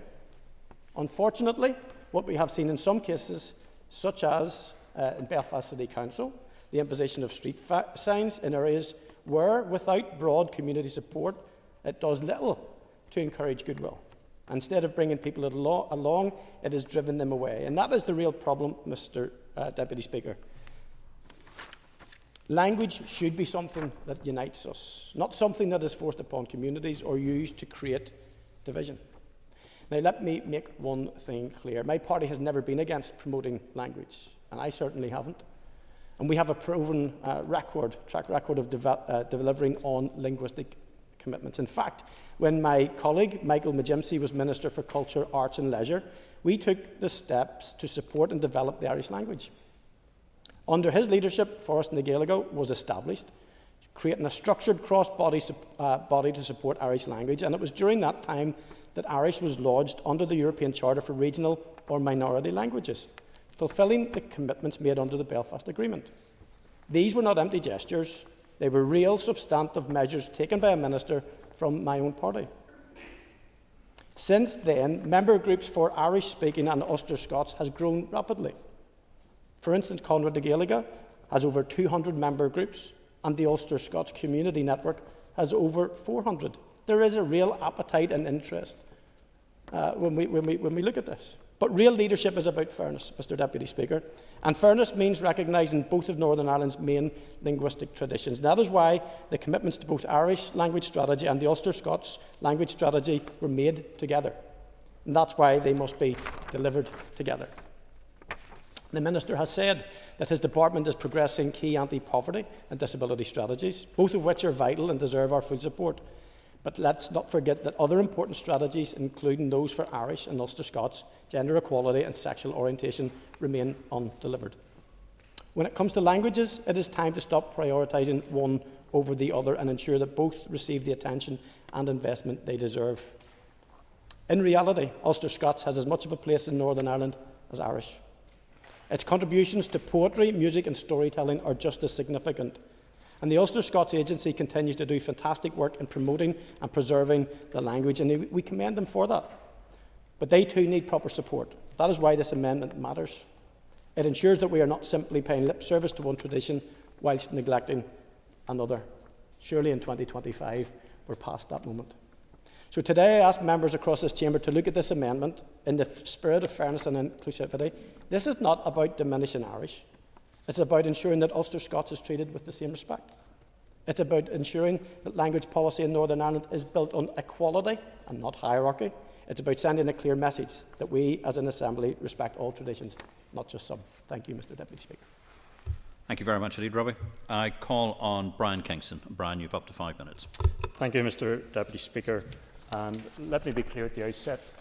The Democratic Unionist Party believes everyone in Northern Ireland should feel comfortable expressing their national and cultural identity. This includes those who cherish the Irish language and those who cherish the Ulster Scots language, heritage and culture as part of our Indigenous cultural wealth. However, the way forward and our approach must be fair and balanced to each tradition, recognising and reflecting the delicate balance of community relations in Northern Ireland. Our United Kingdom has a rich and interwoven tapestry of language and heritage, beloved by many, and there is no reason to be fearful of other people's identities and languages. Northern Ireland is big enough to accommodate everyone, recognising that cultural and language provisions must be about facilitation rather than imposition. The development of an Irish language strategy must be brought forward in parallel with a strategy for Ulster Scots. Both of these pieces of work are cross-cutting and will require executive consideration and approval and widespread consultation. So it is that the Irish language strategy, alongside the Ulster Scots language, heritage and culture strategy, is being developed through a co-design process in which the Department for Communities is taking the lead on behalf of the Executive. The DUP indicated in 2017 that we could not support legislation for Irish on a basis that would elevate the Irish language above English or reduce career opportunities for those who did not speak Irish. The same principles must apply to any strategy that is brought forward. We regret that the Sinn Féin motion limits its aspect to just the Irish language, and we welcome the Ulster Unionist Party amendment, which is more balanced and inclusive and recognising the Ulster Scots aspect also. Burdens placed on public authorities must respect language services to be fair and proportionate. The most recent census results demonstrate that the majority of people in Northern Ireland, as we all know, use English as their main language. This is followed by those who use Polish and then Lithuanian. In the Northern Ireland census of 2021, 12.4% of respondents reported some level of ability in Irish, around 229,000 people, and 10.4% of respondents, around 191,000 people, reported some ability in Ulster Scots. So reasonableness must be a key consideration in terms of future actions and obligations underpinning language and cultural strategies, given the unprecedented pressures facing our public services. As has been mentioned at committee last week, we received a delegation from Conrad na Gaeilge. I raised at that meeting the policies regarding dual language street signs being raised at local councils, and in particular what has happened in Belfast, where a long-standing policy of allowing a dual language street sign, most often in Irish, where a majority of residents wish to have it, that was been radically changed in recent years by nationalist parties and the Alliance Party to reduce the threshold down to a ridiculously low 15%. This has caused dissent within areas which are quietly mixed, where our residents get on together, and has now caused tensions. And just 2 weeks ago at committee, in my constituency of North Belfast, we had 2 streets. When the survey was done, the majority of residents did not consent to having an Irish street sign added. In Sunningdale Park North, 22% were for an Irish street sign, 33% were against, and in Ben Madigan Park South, 23% were for the Irish street sign, 26% were against. But in both of those cases, nationalist councillors pushed the matter through at committee. That level of threshold is clearly undemocratic, it's unfair, and it needs to be changed. It is disrespecting the views of residents who view it as cultural branding of their area. It is also... I'll give way briefly, yes. I thank the member for giving way on a very crucial point, and would he agree with me that this is not only happening in councils like Belfast but also in other councils across Northern Ireland where the advancement of such cultural supremacy is indeed causing worry and angst among those who are legitimately concerned? And regrettably, the member has now run out of time. They're not getting an extra minute? No, you're not getting an extra minute.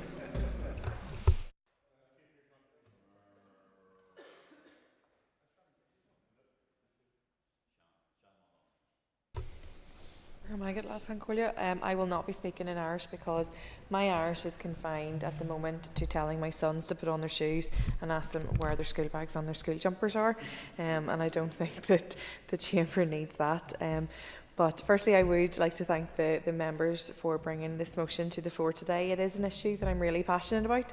I do believe that the Irish language is for everyone, and it's not something that should be feared or seen as a tool to divide. And I find it really regretful that in the past there has been attempts to use it as a weapon rather than a gift. This strategy would offer the choice to all communities, or should I say to this would all communities, or should I say our community as a whole. It is embracing a language, should you choose to, that could belong to everyone. A strategy like this has the potential to not only preserve and promote the Irish language, but also to support the rights of vulnerable communities, minority languages, to open the doors further to bilingual education, and to enhance the social, cultural and economic opportunities for all. The impact can be far-reaching and provide benefits not just to the Irish-speaking community, but to the wider society. I want to focus for a moment on our young people, as I am the party spokesperson for children and young people, and I have seen firsthand the many benefits that bilingualism brings to children. I see the positive impact on academic performance, cognitive skills and cultural awareness by having an immersive second language. And those advantages are not just limited to the Irish language education alone. Being bilingual in any language offers tremendous benefits to children, particularly in brain development. Bilingualism is a cognitive powerhouse. Studies have shown that bilingual children have stronger problem-solving skills, better multitasking abilities and enhanced memory. And from my own house, I can attest to that. They excel academically and demonstrate greater creativity. For children, regardless of their background, bilingual education is more about learning a language. It's an immersion in a vibrant culture where they gain a deep understanding of history, music, literature and identity. In today's globalised world, languages are a valuable currency, and attending an Irish medium school can foster a child's interest in learning Irish, but also inspire a broader desire to learn other languages, especially as those pathways are built in the brain. The need for an Irish language strategy has never been more pressing, a strategy that not only protects and promotes the language, but also supports the right of a minority language.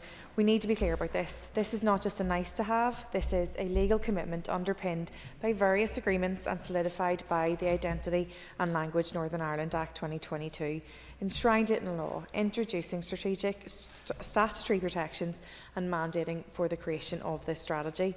It is an embarrassment that we're now seeing the instigation of yet another legal challenge to the Department regarding the lack of implementation. And to be honest, from the Gaelgorey that I have spoken to recently, there is a hurt, there's an anger and there's a profound sense of frustration that their language and cultures haven't been dragged through the courts rather than being celebrated through this chamber. By providing a framework for the Irish language, we will be making an explicit commitment to ensure the rights of Irish speakers in our shared community. This strategy should provide not only in terms of language, but also in ensuring equal access to education, employment and the cultural resources for all, especially those from vulnerable or marginalised communities. And the concerns raised by Conradh na Gaeilge about the development or lack thereof of this strategy are not to be taken lightly. They highlight that despite years of discussion, hours and hours of meetings and contribution, there is still no clear actionable plan and not even a draft strategy on the table. Yes, of course. I thank the member for giving way. During the Committee for Communities last week, we heard from Conradh na Gaeilge to say that the strategy was there, it was almost ready. It just needed to be signed off. Do you agree with me then that the barriers that are being put in place in the progress should not have to end up in court, but should actually just get on with it? Yeah. I think that's a very succinct way to And the say member it. has an extra minute. Thank you. Just get on with it. Quite like that. That's directed at you, Minister, just in case you didn't realise that. We have seen the apologies. I was just amplifying my colleagues' succinct sentiment. We've seen the positive example of language strategies in other countries. In Wales, the government implemented that long-term strategy to protect and promote Welsh language, 1 million Welsh speakers by 2050, with measurable targets for language acquisition and use. The Irish language strategy must be similarly ambitious, with clear goals for increasing the number of Irish speakers. In terms of the amendment from the UP, we will support it, and I do appreciate the words from the member. I think that has definitely reassured me that it wasn't a case of, well, if we're talking about the Irish language, then we must talk about Ulster Scots, because I think that at times there is a little bit of that, and I think it's very degenerative and can actually feed into the politicisation of the language. So I'm relieved to hear from the comments of the member. So I urge the Minister for Communities to take immediate action, deliver the long overdue Irish language strategy, and let it not be the case that he's the Minister presiding over the department that is found wanting a third time by the courts in terms of bringing forward the strategy to the executive. Much like music, which is often said to be the language of our soul, language serves as a bridge to connect our minds, share ideas and express our identities. And while the Irish language may be seen by some in our community as a source of division, I would argue that it could be, in fact, a powerful tool for fostering deeper connections with one another. Very much. Thank you very much, Adisha. And I call on Patsy McClone. Thank you, Mr. Deputy Speaker. In one way, I welcome the motion before us today, but in another way, strangely enough, a strategy has already been announced in the programme for government, for the executive. However, I do support the motion and the amendment. But of course, the test of the pudding is in the eating. Take the case of our All-Ireland body for the language, First na Gaeilge. The Irish government is willing to pay their share. The executive gives us plenty of good words, so we shall see. In any case, we will return to the strategy and the priorities. The strategy should continue with the provisions introduced under the Identity and Language Northern Ireland Act, which gave official status to the Irish language, and this should include the appointment of an Irish Language Commissioner, establishment of an Office for Identity and Cultural Expression to oversee and promote the language initiatives. With regard to education and teacher training, there's a need to expand the number of Irish medium schools, and the strategy should do the following: support the further development of Irish medium schools, expand teacher training programmes to meet the growing demand for IAM education, and develop IAM schools in areas such as North Belfast, Derry City, and of course in my own area, West Tyrone. I have one question for the executive. Is there any reason why IME was not mentioned in the executive's programme for government? With regard to media and cultural promotion, the strategy should increase the visibility and appeal of the Irish language by supporting Irish language broadcasting, literature, music and cultural events, encouraging artists and groups who use the Irish language as part of their creative practice. Public services and signage. The strategy should emphasise provision of public services through the Irish language, bilingual signage in areas where Irish is popular, translating key laws into Irish as recommended by the European Council. The whole executive has a key role to play in this. With regard to community participation and support, emphasis should be placed on the development of the Irish language at community level by funding community centres for Irish language classes and social events, developing and promoting Irish language networks in West Belfast and Carntucher. Yes, surely I will give way. Excuse me, my Irish is a bit rusty, but do you believe that Seachtain na Gaeilge adds to the recognition of the Irish language? Returns. And at this point I would like to say that I do commend the Speaker's Office for the amount of information that was given to us and the educational activity that he put on for us with regard to the links between the Irish language and the Scots Gaelic. That was excellent. Finally, I would just like to touch on the political and cultural context. It is important that the Irish language is promoted in a way that is inclusive and respectful of the cultural diversity in Northern Ireland. The strategy should focus on mutual understanding and good relations between the different communities. That is very important. It is most important that the executive must start the strategy if they are going to be true to their word. Thank you very much. Thank you, Patsy. And I call on Emma Sheeran.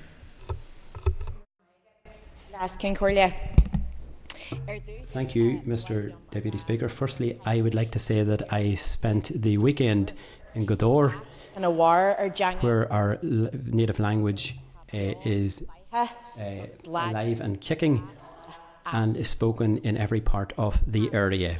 Leave a Gaeltacht region, you think to yourself, why can we not have that everywhere? The vibrancy of the language, the visibility of the language, it's a living, breathing thing in the places where the language was maintained, where they couldn't wipe out our language. And I have to say, I was in several restaurants and pubs and supermarkets and other places over the course of the weekend, and I seen signage as Gaelic everywhere, and I didn't see anyone running away or scared or terrified of the language. It's open to everyone, it belongs to us all, and it should be that way. And being in Tyrconnell, a place that is close to my heart, being half Donegal and half Tyrone, and my own great-grandmother was one of the last native speakers in an area where the language was subsequently wiped out. I feel very, very strongly about this because I was in Donegal at the weekend with a group from my area, a group of Irish language learners attending classes organised through Glór na Spéireanna. And the work that has been done there is fantastic across, as the previous speaker mentioned, across all areas of Mid-Ulster. We have got Irish language groups in Carntucher, in Magherafilta, Glór na Spéireanna, and my own Ballinscreen. And the message that I get from the people who are working on the ground to revitalise our native language is the same. It is that the work they are doing is so important and it's brilliant, but they want to do more. And they're not receiving the support that they need. And we all know what gets measured gets done, and that's why a strategy is so important.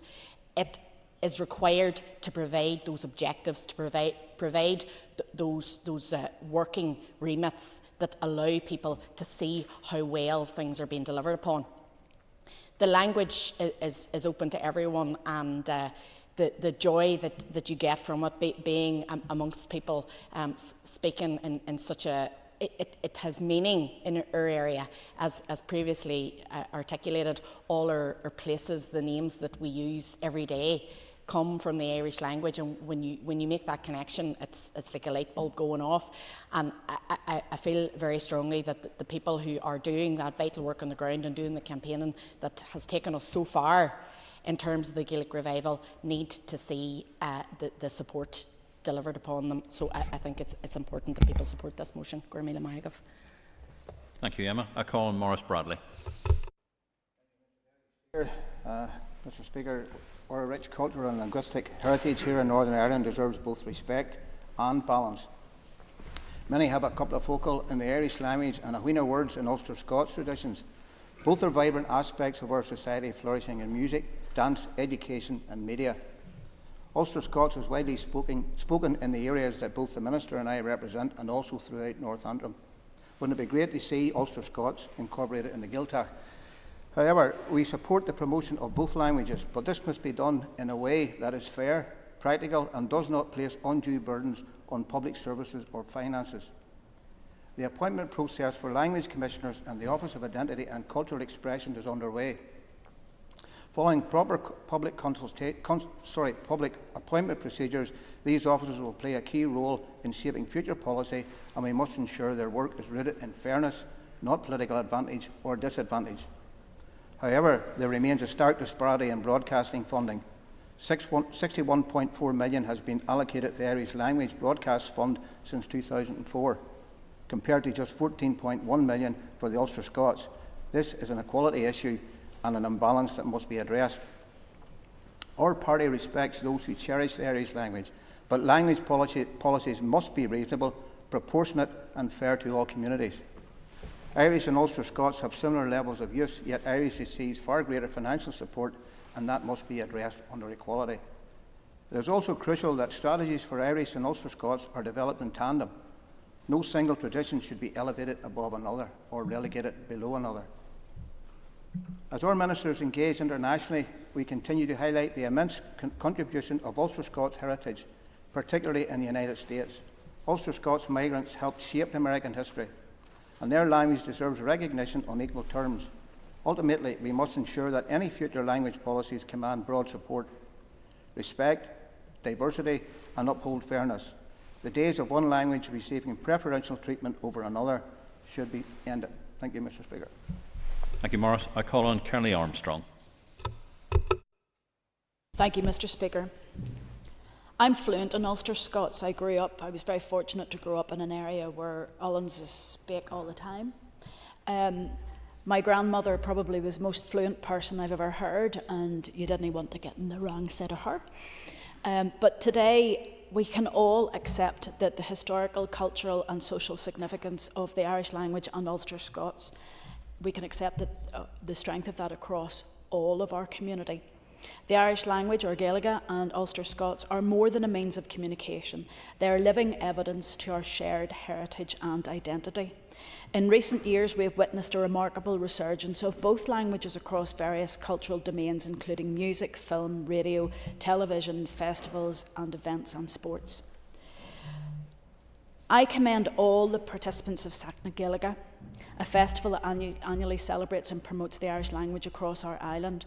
This event fosters unity and pride, encouraging both fluent speakers and novices to engage with the language in meaningful ways. And my thanks to Conrad na Gaeilge for their presentation to the Committee for Communities in Irish, but it highlighted also the frustrations that they have that there is a lack of movement on the Irish language strategy.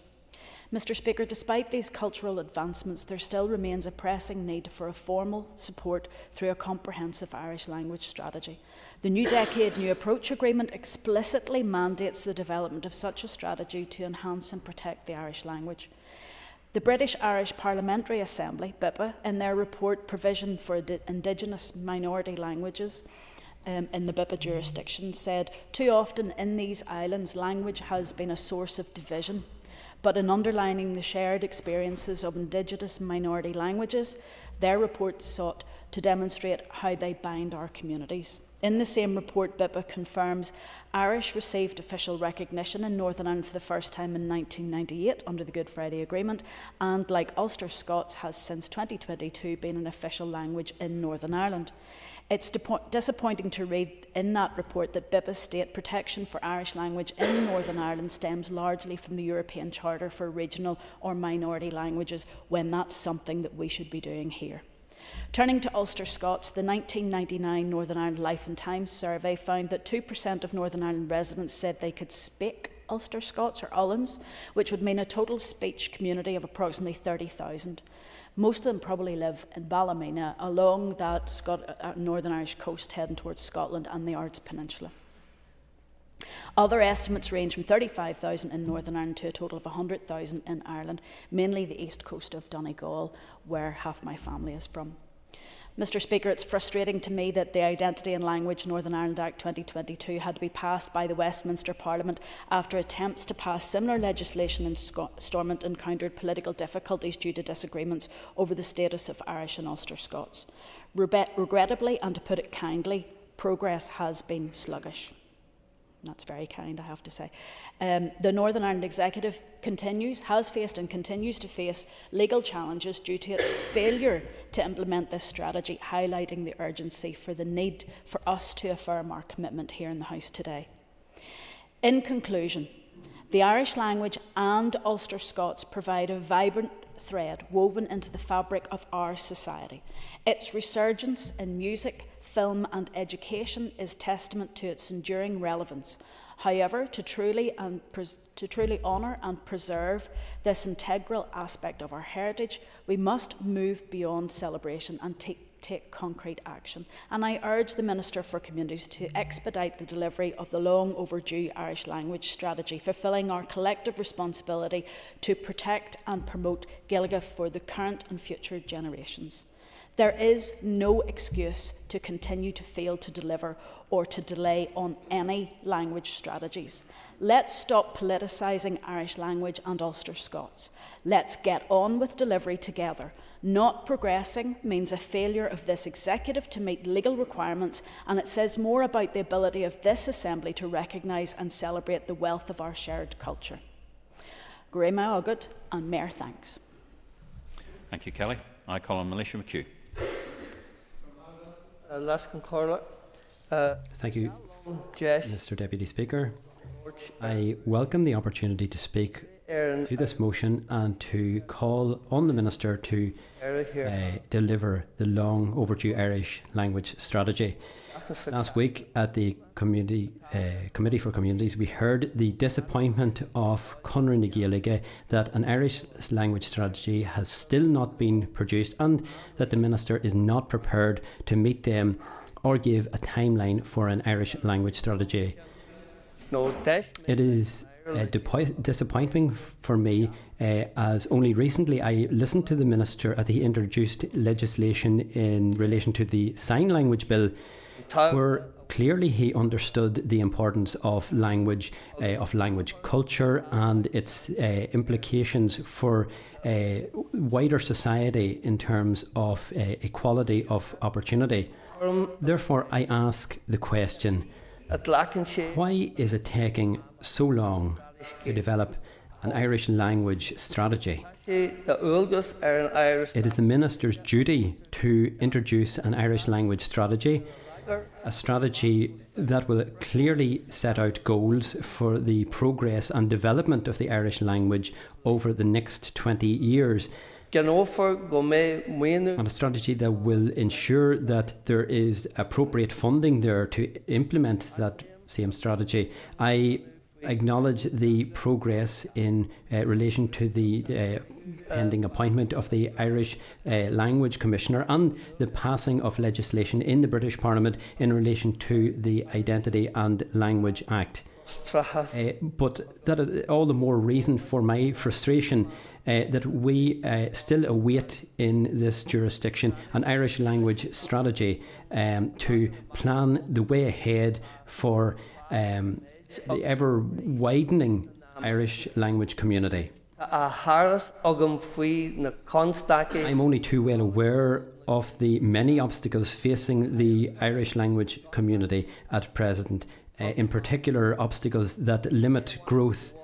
Not only is there an urgent need for more trained teachers in all subject areas to meet the demand in the Irish medium schools, but also those teachers who are trained in childcare level 5 with teachers who also speak Irish to meet the demands for childcare preschool places.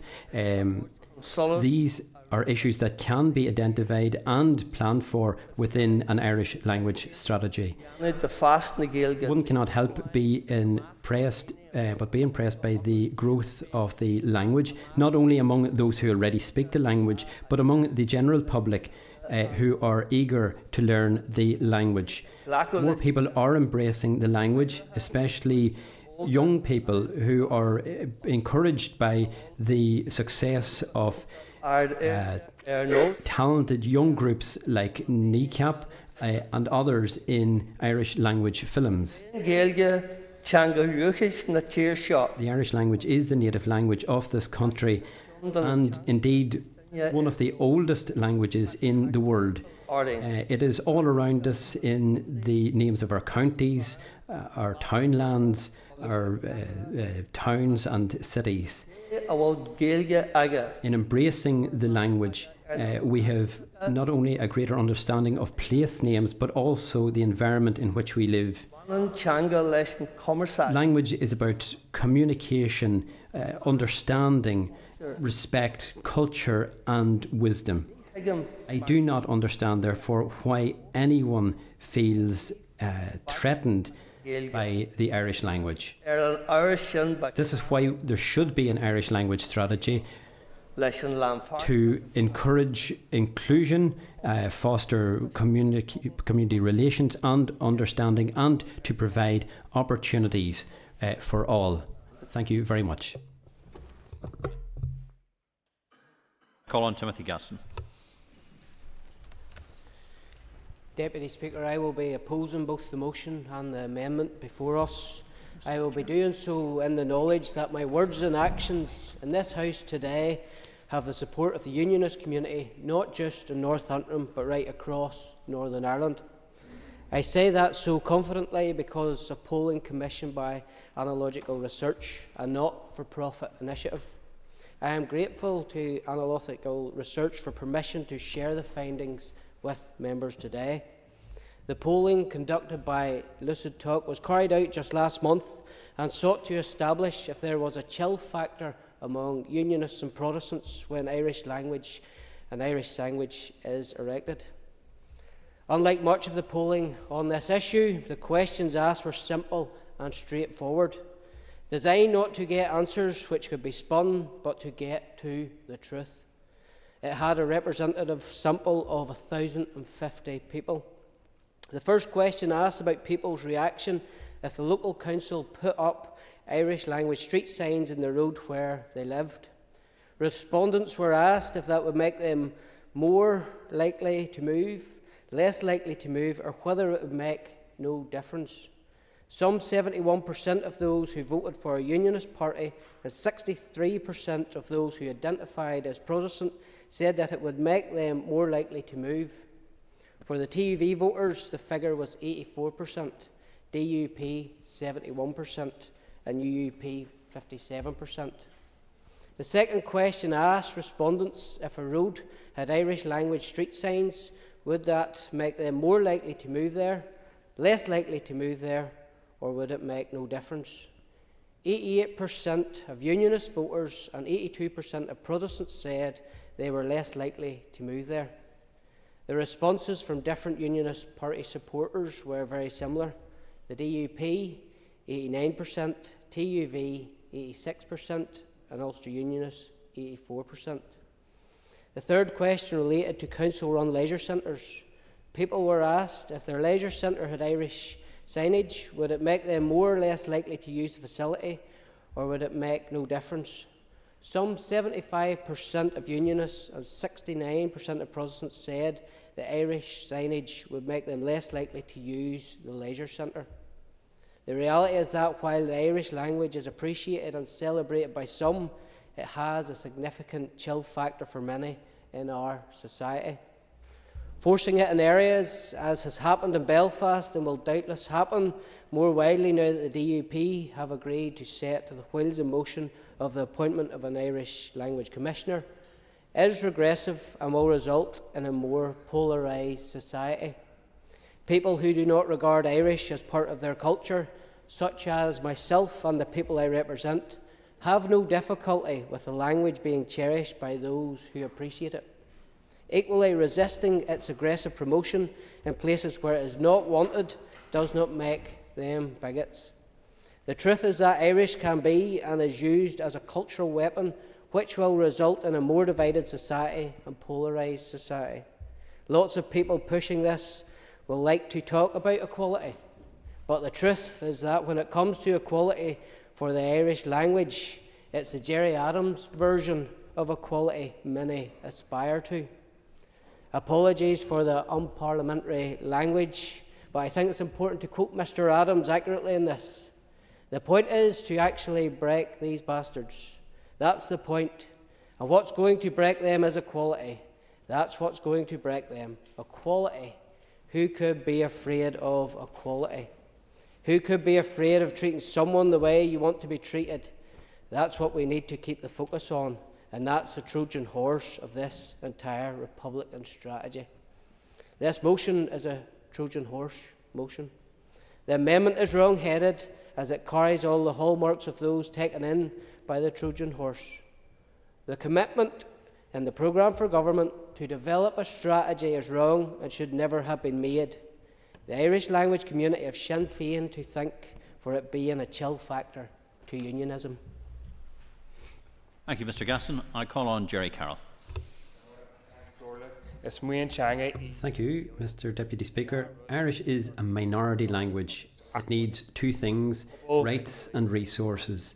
The Irish language community is growing. The number of young people in Irish medium education is growing. The number of adults learning Irish is growing. That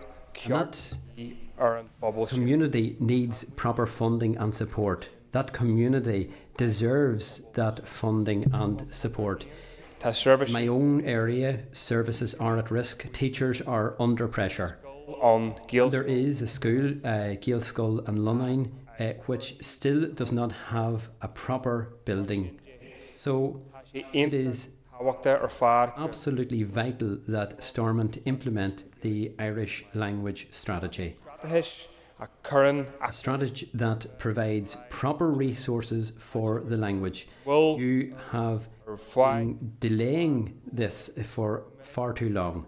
Very often the major parties say to us that there's not enough money, but that is untrue. You have given recently millions to Invest NI, even though there are reports about Invest NI money being used to repair Israeli planes.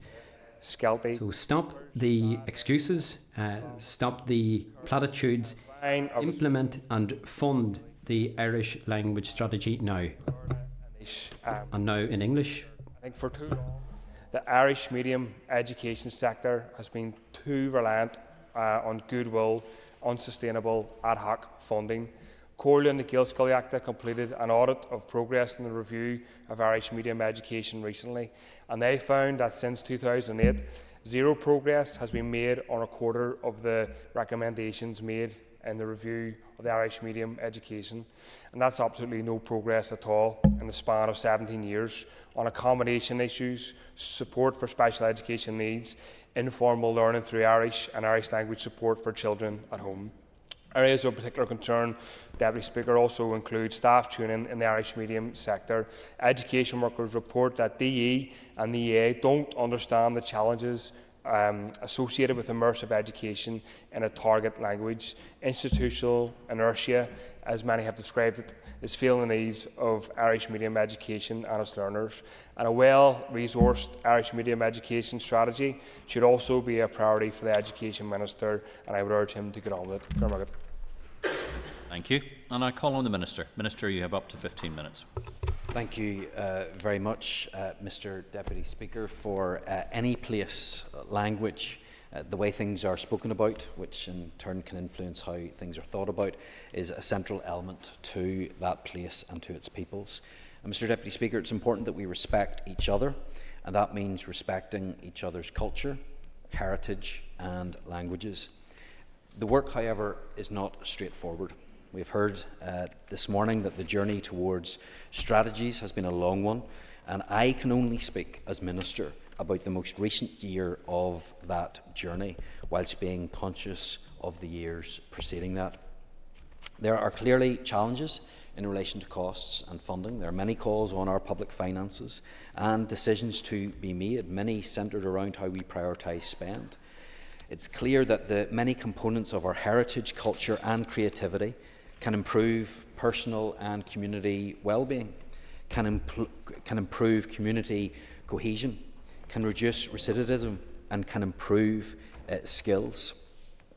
It's therefore important that we seek to find funding for these activities, and I very much include language in this space, as language is a key component of our wider heritage and culture. However, we must remember that finances are limited. Not everything that we aspire to do is possible. Not everything that can make a positive difference can be funded.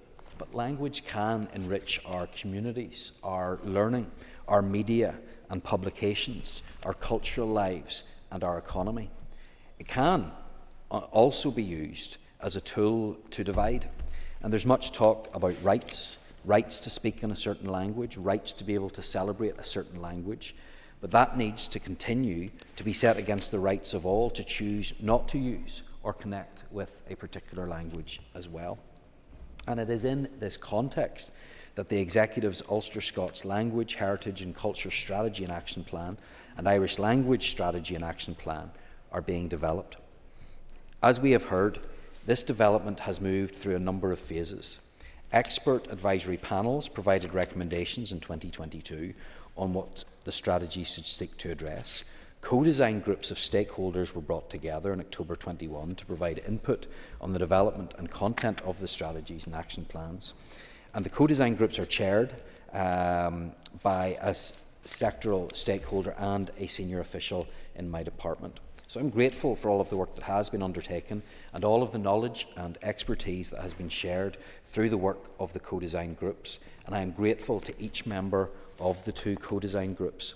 They focused strongly in 2022 and 2023 on action plans to implement strategies. These were ambitious, not just in terms of costs, but also in terms of the people and resources required, in terms of the skills development needed, and in some cases, in terms of the necessary technology.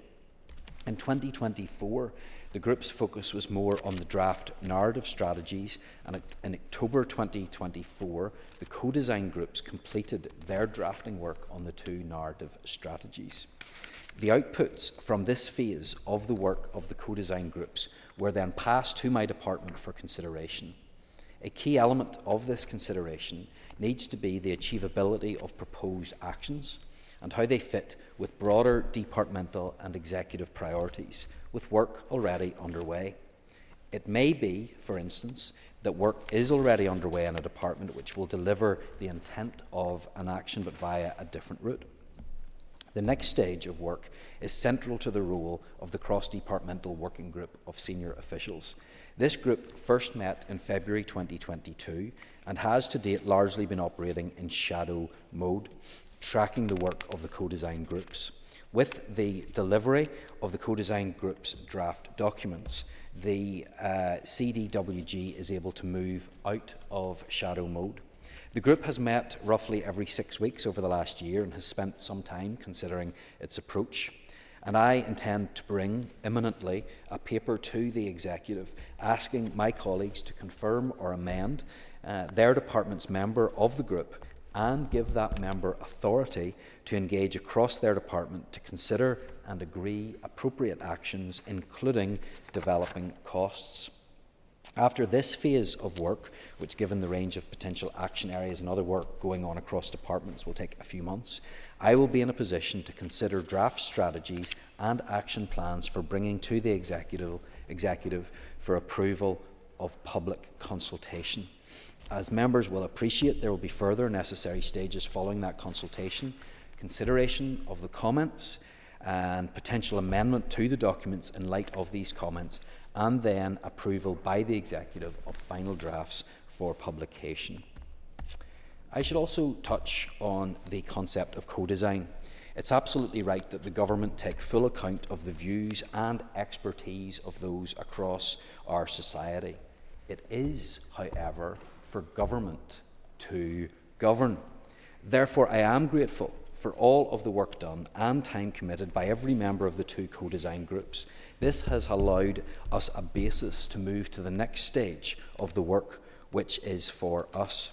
Nonetheless, I have committed, and I reaffirm today, that the co-design groups will have a chance to review and comment on the draft documents before they move to public consultation, and that I will at that stage meet with the co-design groups.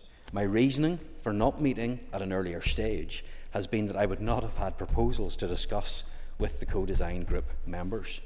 And I think at this stage it's appropriate for me to address some of the disingenuous comments that have been made by the chairperson of the Communities Committee and have been reinforced by the Deputy Chair today. He has claimed that I have refused to meet Conradh na Gaeilge, and that is not the case. Conradh na Gaeilge have had extensive input into the decision-making process, and I have committed to meeting with them when the next stage of work is done. The Chair knows this.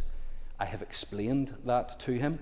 He has been briefed on this, but he continues to peddle the line that I am not acknowledging the contribution made by these groups. That is not true. I am following a process. I know what he is up to. I know what he is trying to do, but I have committed to a certain action, and I will give me a second. I have committed to a line of work, and I'm going to do that, and I'm happy to give way to him so he can clarify his comments. Thank the Minister, and the Minister will, I'm sure, recognise that Conradh na Gaeilge have existed for well over 100 years, represent a huge community, and wish to speak to you about many issues, including the development of the strategy, but other issues which you have made no attempt to engage with them on at all, thereby showing a lack of regard for the work they do. Well, my understanding is that they have been in contact to discuss this work. If there are separate issues that they want to raise, I am happy to discuss those. However, I have put in place a process which the member is well aware of, because it's exactly the same process that I have put in for the other key strategies, including the anti-poverty strategy, which he continues to call to be published, even though I have already committed to ensuring that that goes to the executive by the end of this month. I will give way to him again. So the Minister will recognise, and I agree, that you have set out a process. What I have said, and what I believe other committee members have said, is that that process is not giving proper recognition to the groups who have put in so much effort to assisting your department with working on these strategies, including under the previous Minister, and significantly drafting strategies which they are now seeking to reiterate and have further input on. And in all of these strategies, they have had incredible input, because the way in which these were set up by my predecessor had given them the access and the information that they needed in order to co-design that with us. We are going through a process now with the various strategies, with the cross-departmental groups, and he is aware of those. He may disagree with that, but he is well aware of the process that I have put in place. He may disagree with that, but I believe that he's being disingenuous in the way in which he is presenting it, and I will be calling that out. So I hope that that makes clear the processes that I have been following, and I say again, they are the same for the language strategies as for the social inclusion strategies. I recognise that the work of the cross-departmental working groups is to review, assess and critically evaluate the inputs from the co-design groups. That's taking time. I know that's frustrating the co-design group members and others, but it is a vital stage of ensuring that we have strategies that address the issues, that are deliverable and will not create problems of division. So I'm bringing my remarks to a close, and having explained the process of developing the strategies and the current stage in that process, I want to return to the important role that language plays in the life of Northern Ireland and of each of us. I have stated on numerous occasions in this chamber and to the committee that I fully respect the rights of people in regard to their cultural and linguistic heritage. It is, however, vital that we balance those benefits with the costs and impositions that might involve, and it is on this basis that I will manage the process that now moves into the cross-departmental working group stage. Thank you. Thank you, Minister.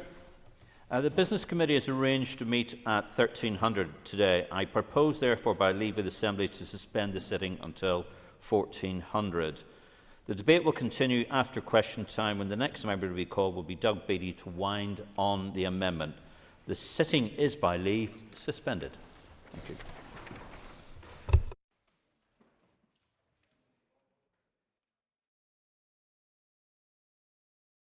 Sitting is resumed. Questions to the Executive. Stephen Dunn. One, Mr. Speaker. First Minister. We welcome the publication of this report on the 6th of March. It provides important data on areas that are key to the well-being of our population, such as loneliness, levels of happiness and anxiety, and whether or not people think the things that they do are worthwhile. Overall, higher life satisfaction and worthwhile scores indicate an improvement in individual well-being compared with previous figures. 34% of people reported very high levels of life satisfaction, 37% of people reported very high levels of happiness, and 42% reported very high levels of feeling that the things they do are worthwhile. 66% of people reported very low or low levels of anxiety, and there was a significant decrease in the number of people who reported feeling lonely at least some of the time. However, not everyone in our society experiences the same levels of well-being. People who reported their health as very good reported better levels of well-being than those that reported their health as bad or very bad. And people with a disability reported lower levels of well-being than those without a disability. People living in the most deprived areas reported the lowest levels of individual well-being compared with all other areas. And people in employment reported better levels of well-being than those not in employment. Our programme for government highlights our commitment to working together to improve the well-being of everyone who lives and works here. Mr. Dunn. Thank you, Mr. Speaker, and thank the First Minister for her answer. Can I ask the First Minister how information included in reports such as these will be used to track progress against the programme for government in tackling issues such as anxiety and loneliness, which, as outlined in this report, do remain alarmingly high right across Northern Ireland? Yeah, I think, when you reflect on the report, there's been some improvements, but some areas where we just need to keep a very close, full eye. And I think the programme for government measurements are wellbeing indicators which will be used to sort of chart our advances and our progresses across all of these areas. The fact that it's going to be continuously updated will give us a chance to actually see where we are making progress, and certainly, perhaps even more importantly, let us see where we're not making progress and where people's outcomes haven't improved. There are 51 indicators in total, and all of these are updated at various points throughout the year in line with their source of publications, so they all come from different sources. But we will continue to update those on an ongoing basis. And to give you an example, data for indicators on life satisfaction, self-efficacy and loneliness were published as part of the individual wellbeing report on the 6th of March, and then the wellbeing framework was updated to include those indicators just 5 days later on the 11th of March. So that gives you a sense of just how in real play, in real time, these things can be updated. Dennis. And I thank the First Minister for her answers. Does the First Minister agree that the programme for government is a key statement of intent from the Executive to work together to improve people's lives? Mr. Yes, I certainly do. It is our effort together to work together to share an ambitious programme for the Executive. The PFG itself has been designed to make things better, to improve people's lives, to improve their lot, to do better in areas of health and tackling waiting lists, our environment, on childcare, on growing a globally competitive economy, providing more social and affordable homes and sustainable homes, built in safer communities, ending violence against women and girls, and much more. But that's going to require a collective focus and sustained commitment if we're going to deliver the real and positive differences to people's lives here. And that's what I believe we're all ultimately here to do. There will, of course, be tough challenges ahead, financial challenges ahead, but sure, we know all of that also.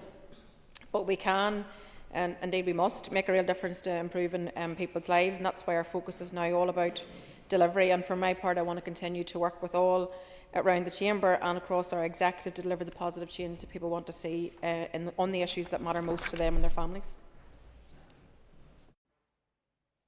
Buchanan. Question 2, please. As part of our commitment to supporting victims and survivors, we have ensured that the funding for VSS has consistently been protected from cuts. We continue to keep the level of funding under review. This financial year we have provided over £21 million to VSS to ensure continued help and support for victims and survivors of the conflict, historical institutional abuse, mother and baby institutions and Magdalen laundries and workhouses. Support is also provided for those that are assessing the Victims Payment Scheme.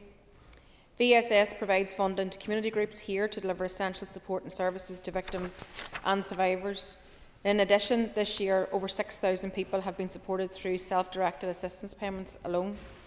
It is the lead partner of the €25 million Peace Plus programme, which aims to improve the health and well-being of victims and survivors by increasing access to high-quality trauma-informed services. VSS is now engaged with our officials in preparation for a new victim support programme from April 2026. This programme will allow support and services provided by VSS and its community partner organisations to continue, and also it will play a vital role in achieving the outcomes outlined in the Victims and Survivors Strategy. Buchanan. Thank you, and thanks for your answer so far. First Minister, what is your assessment of how the fund is distributed to the relevant groups, and how is it assessed based on their outputs? Well, funding is distributed by an open call mechanism, and it's absolutely always managed just directly by VSS, and all groups themselves have delivery plans which are renewed annually and aligned to their own budget allocation. The plans themselves are then agreed with VSS, and delivery is monitored by VSS on a quarterly basis. So I think there's a fair degree of oversight in terms of how the funding is delivered to all those groups out there that are on the ground providing excellent services to support victims. Nicola Brogan. Thank the Minister for her answer so far. Can the First Minister provide an update on the appointment of a new chair and board members of the VSS, please? Thank you for that, and I can confirm my commitment that we want to get this done as quickly as possible. In terms of the appointment of a new chair and board members for the VSS, interviews for the posts concluded on the 11th of March. We received an unranked list of successful candidates at the end of March as per the Capani Code, and then in June we were issued a list of our preferred candidates to our officials, and candidates were informed by HR Connect that they've been successful. And then by the 8th of August, all pre-employment checks were confirmed to have been completed, and we were provided with completed political activity forms and draft formal appointment letters for our signature.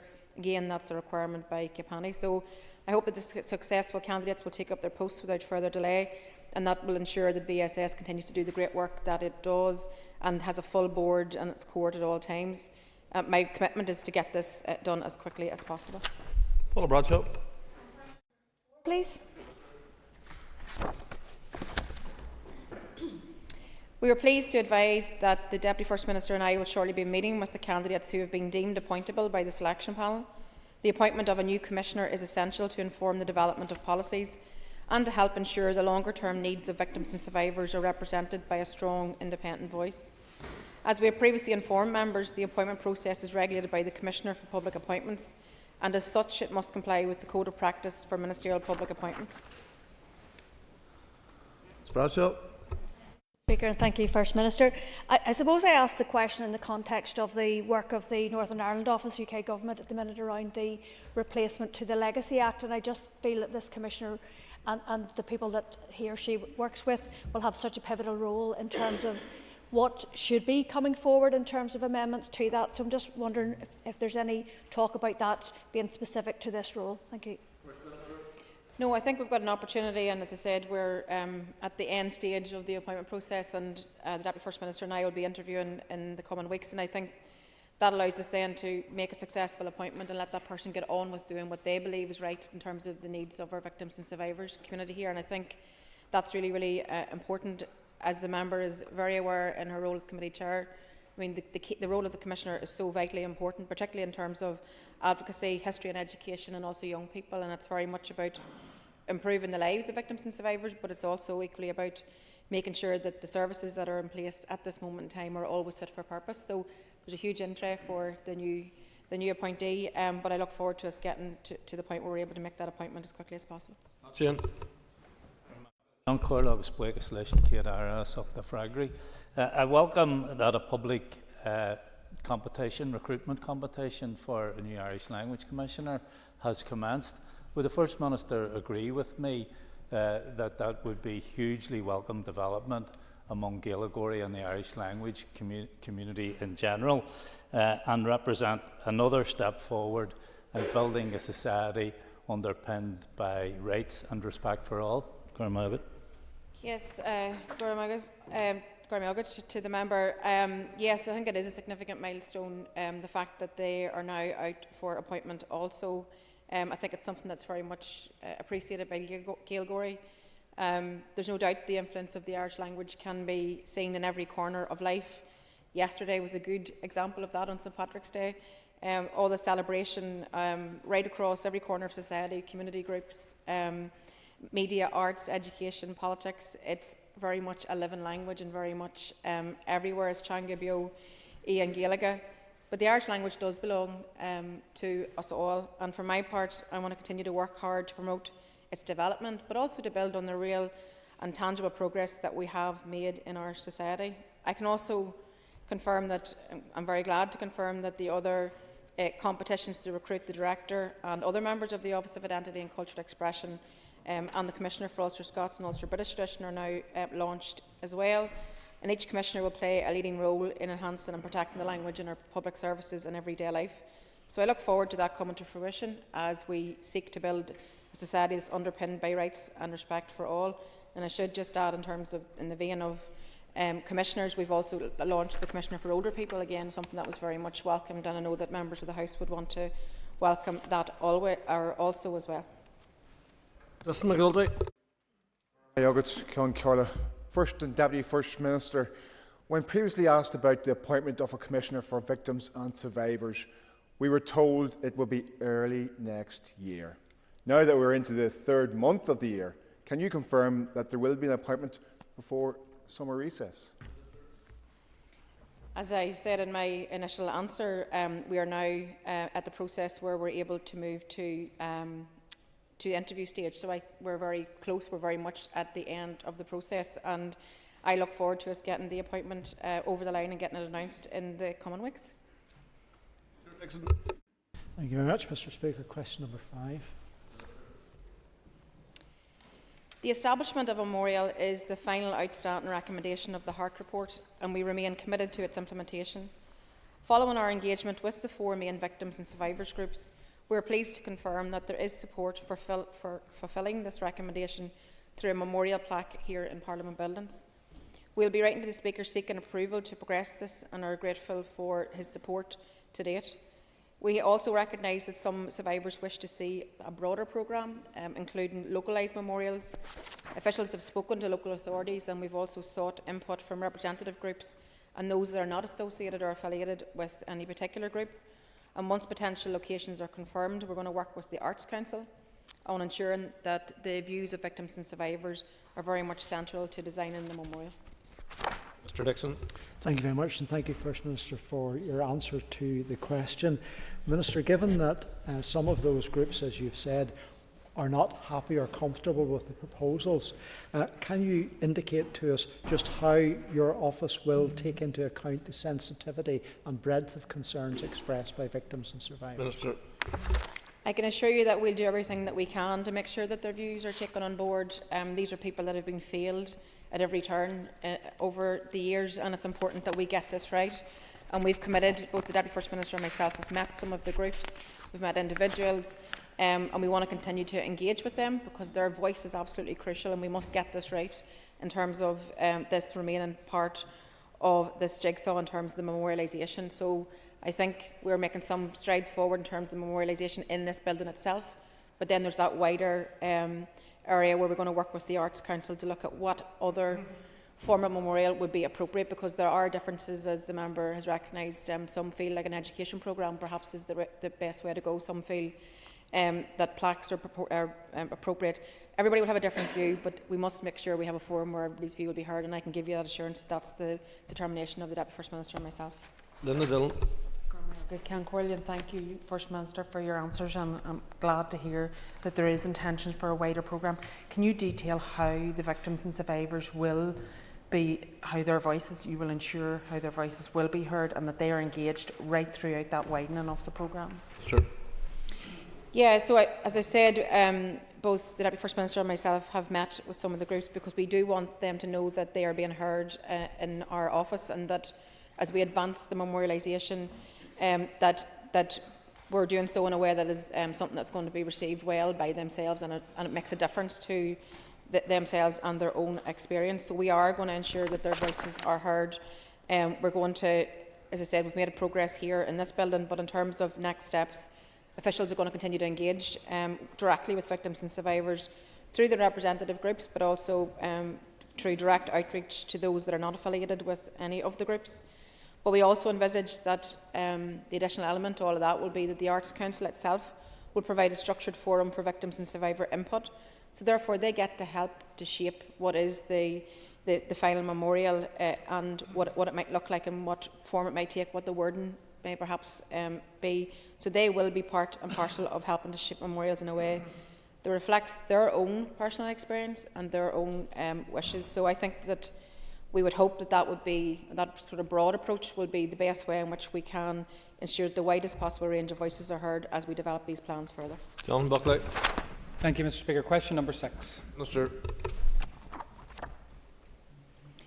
The Programme for Government 24 to 2027 acknowledges that we must work together across government and society to end the epidemic of violence, abuse and harm against women and girls. Our long-term focus is on early intervention and prevention. We've already made significant progress from the steps we committed to undertaking in the Programme for Government itself.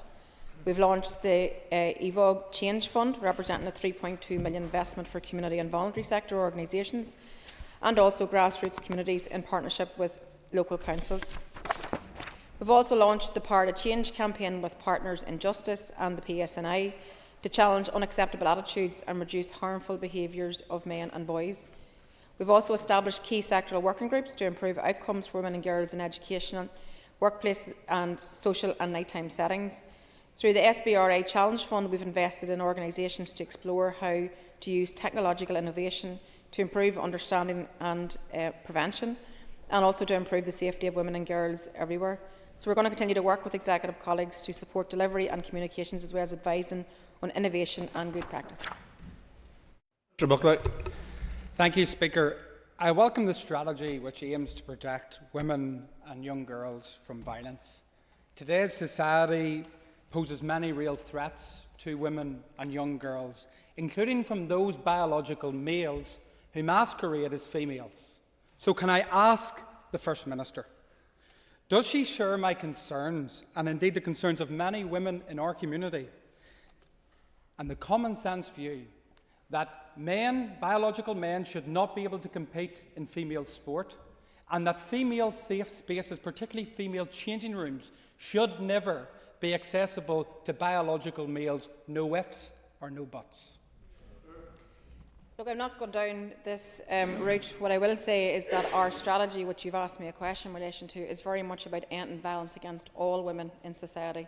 It's not focused on perpetrators, it's focused on ending violence against women who receive or always receive an end of this violence. I'm not taking you up on going down a one-way street of trying to marginalise one section of the community over the other. I don't think that is helpful. I'm all about protection for women. I don't think there's anybody in this chamber that isn't. Cathy Mason. Can Corlia, and I thank the First Minister for her answers. Can the First Minister please provide an update on the End of Violence Against Women and Girls Change Fund?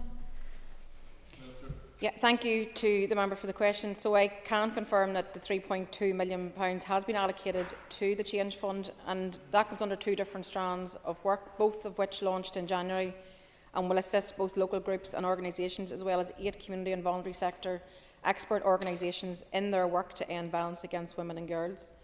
As part of the EVOG Local Change Fund, funding of £1.4 million has been allocated across councils, and that's going to make grants up to £25,000 available to community and voluntary sector organisations who are operating in a very local way, providing funding direct to grassroots community groups to build capacity and to allow them to take local action. And I can say to the member that I was actually just at a young women's group for International Women's Day, and I was actually quite surprised to learn how this funding is actually filtered right down into grassroots level. This is a small rural community group, no young women's group, and they themselves were part of bidding into the local council for a small pot of funding that allowed them to devise a device that actually helped young women in the community feel safe.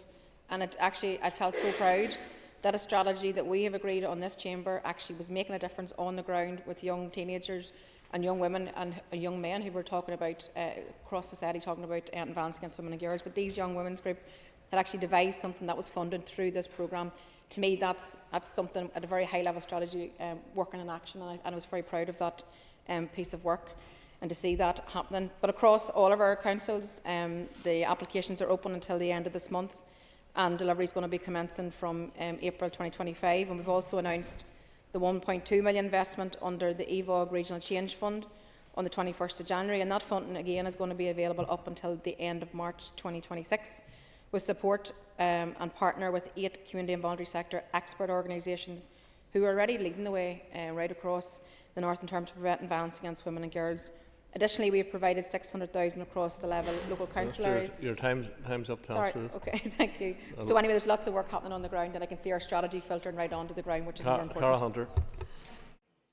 Thank the First Minister for her answer so far. First Minister, on page 33 of the Ending Violence Against Women and Girls strategy, it alludes to creating a technology challenge fund to address digital violence towards women and girls online. Can you detail today how or if the funding alluded to in the programme for government will contribute to this? Yeah, as the member is acutely aware from her own personal experience, the online experience of so many women is absolutely horrific, to say the least. And that's why it is important that as part of our strategy we are looking at this very area. This is also a very evolving situation as new software and things come online and new ways in which to engage online. So I can say to the member that as part of our office's work, Ofcom actually briefed their junior ministers last week in terms of the work of Ofcom on terms of their regulatory framework, and also the passing of the Online Safety Act in 2023. Cases like your own, a number of high-profile recent cases, have really demonstrated why we need to get more active in this field, and we need to stay ahead of the technology, and we need to be advancing. So I think that's something that we all want to increasingly, I suppose, get ahead of as best as you can in this complicated world. But I think the increasing challenge lies in the fact that the online platforms and the way in which young people engage is something that's quite challenging. But we have, in the framework itself, we have built-in agility to actually lend ourselves to these problems as they arise, particularly in relation to expanding on how we're going to tackle ending online harm and technological abuse, including sexually explicit deepfake imagery as well. Timothy Gallison. Thank you, Mr. Speaker. Further to Mr. Buckley's supplementary question and the non-answer that he got, what is the First Minister's take on a biological man beating up a woman in the boxing ring because he claims to be a woman? First Minister. Not related to the question, and I told you I'm not playing your game. I've told you this on every occasion you ask me, and every time you ask me the question, I'm going to give you the same answer. Ms McAllister is not in her seat. Question 8 was withdrawn. I call William Irwin. Minister. We are delighted to have appointed Siobhan Casey as Commissioner for Older People. Siobhan will be in post from the 7th of April 2025. We recognise that the role of the Commissioner as being vital in safeguarding and promoting the interests of older people here, and ensuring that the welfare and rights of this sector are respected and protected, and also that their voice is heard. So we look forward to engaging with the new Commissioner as she sets her priorities for the year ahead, and also that she champions the rights and needs of older people. Mr. Irwin. Would the First Minister agree with me that rights of older people are very important, because many old people feel that decisions are being made without their consent, even though they have the capacity to make those decisions themselves? Yeah, I think that's why it's important that we have our Commissioner now in place, and I think certainly the Deputy First Minister, I'm sure, would agree with me that when we interviewed Siobhan, has a real passion for being an advocate for older people. She's great depth of experience in her previous role, and I think that's really going to enhance her offering to our older population.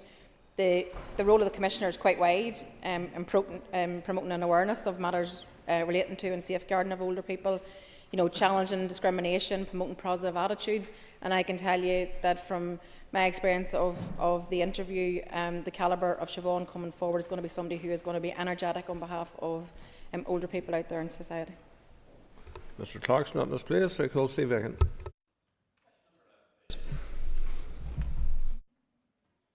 The Executive Office has led an effective and coordinated local humanitarian response to support those arriving here following Russia's invasion of Ukraine. To date, we have welcomed even over 3,400 Ukrainian citizens under the visa routes established by Westminster. Our department has ensured appropriate safeguarding checks have been undertaken to allow arrivals to be welcomed in the homes of local sponsors and indeed to ensure the sponsors themselves are supported. Each arrival has received a £200 immediate cash support payment, and eligible hosts have received monthly thank you payments. Over $689,000 has been paid in immediate support, and more than £5.1 million has been paid to more than 1,000 hosts. The department has also facilitated and coordinated support provided by other key departments, statutory bodies and voluntary and community sector organisations in vital areas such as health, education, benefits and immigration advice. Officials are also in regular contact with the Ukrainians and NI community group. Dr. Aiken. The Minister will be aware of the reason why we have so many Ukrainian refugees is because Russia is attacking them, and there's nearly daily air attacks. Could the Minister reflect on her remarks when she said she was incredulous that we were going to support the Ukrainians by giving them the opportunity to defend themselves? And does she not think that goes counter to actually what she said in the first place on her first question she was answering me about the Ukraine? How could it possibly be incredulous? Well, I stand over my remarks. I'll repeat them for you again today. I think, look, there's no escaping the fact that Russia's invasion of Ukraine, what it's meant in terms of the devastation that's left behind, we all witness that every day and we all want it to come to an end. It's a flagrant breach of international law, but the best way to end these things is actually with diplomacy, to create a situation where we have a lasting peace. I think that's very, very important. I want to see genuine engagement. I want to see constructive dialogue. I want to see an end to the conflict. I want Ukrainian people to be living in their homeland happy and peaceful and prosperous. That's unfortunately not where we are today. So at a time whenever the world is in flux, at a time whenever we're looking at a rearmed Europe, at a time whenever today we're discussing welfare cuts to people who have disabilities, people who are sick, but the British government can't find money to support them, but they can find money to arm. I don't think that is the right approach for anybody to take. Jill Guy.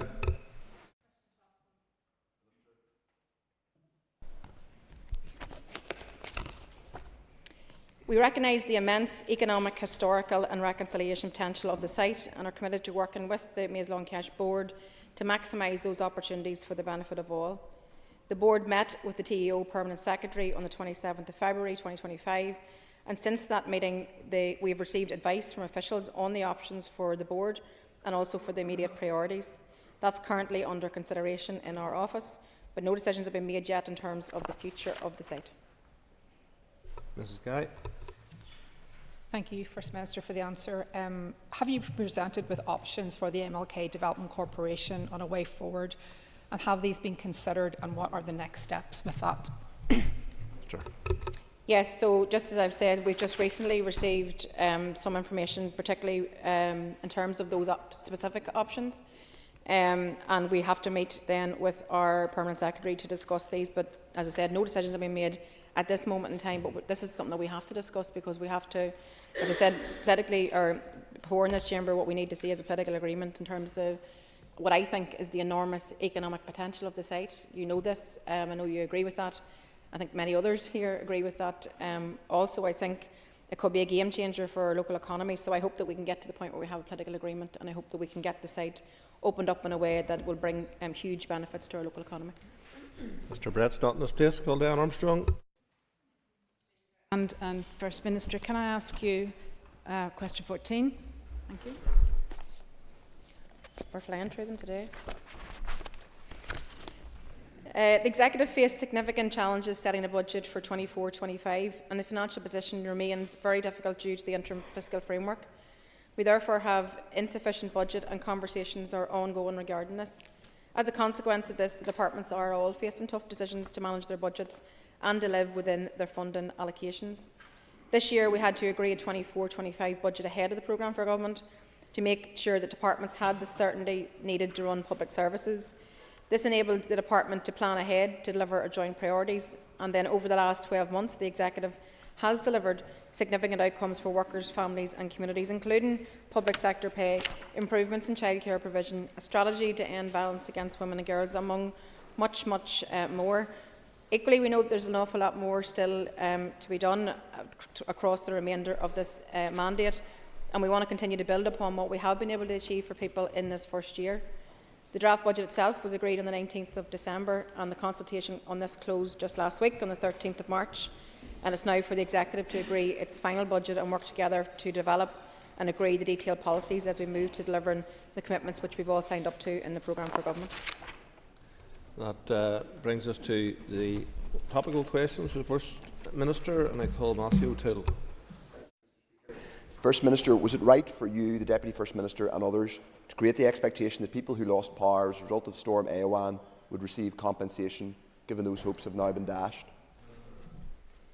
It was right for ourselves to make the good, strong and articulate case for why people needed to have compensation. Unfortunately, that is not how it has transpired. I think a lot of effort, as we said at the time, and a lot of credit needs to go to all of our agencies that responded in live play and at that time in terms of trying to support people and get them reconnected. But there's no doubt that people had their lives disrupted, and it's disappointing that Ofcom and Utility Regulator couldn't find their way to provide the compensation which we all articulated was absolutely needed. Mr. O'Toole. With respect, First Minister, you aren't, and nor is the Deputy First Minister, Advice NI. It's not your job simply to be articulate and to make cases. It's your job to lead. Whenever thousands of people heard you, the Deputy First Minister and the then Economy Minister say that compensation should be paid, that created an expectation. Those people have been let down. Would you perhaps reflect that in the future, perhaps governing takes more than simply warm words? First Minister.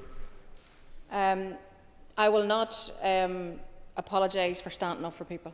I won't apologise for working hard on people's behalf. I believe that in terms of the storm response itself, I believe that every agency put its shoulder to the wheel. I think everybody got on the ground immediately to try to assist. I believe we give out the right warnings to try to get people ahead. But of course, we're going to make the case for people to have compensation. It was the right thing to do, and I'll do it again tomorrow if needs be.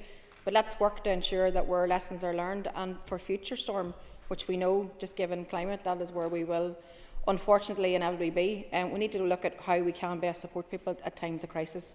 I think that's what we all want to do. First Minister, given the news that Israel has renewed their deadly air attacks on the people of Gaza, will the First Minister agree that this is an appalling breach of the ceasefire? First Minister.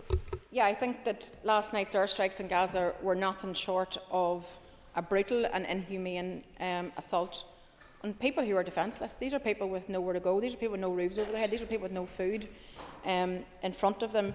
Children are trapped in a nightmare with nowhere to run. And what we've seen over the course of the last 24, 48 hours are Israeli bombs raining down again on the people of Palestine.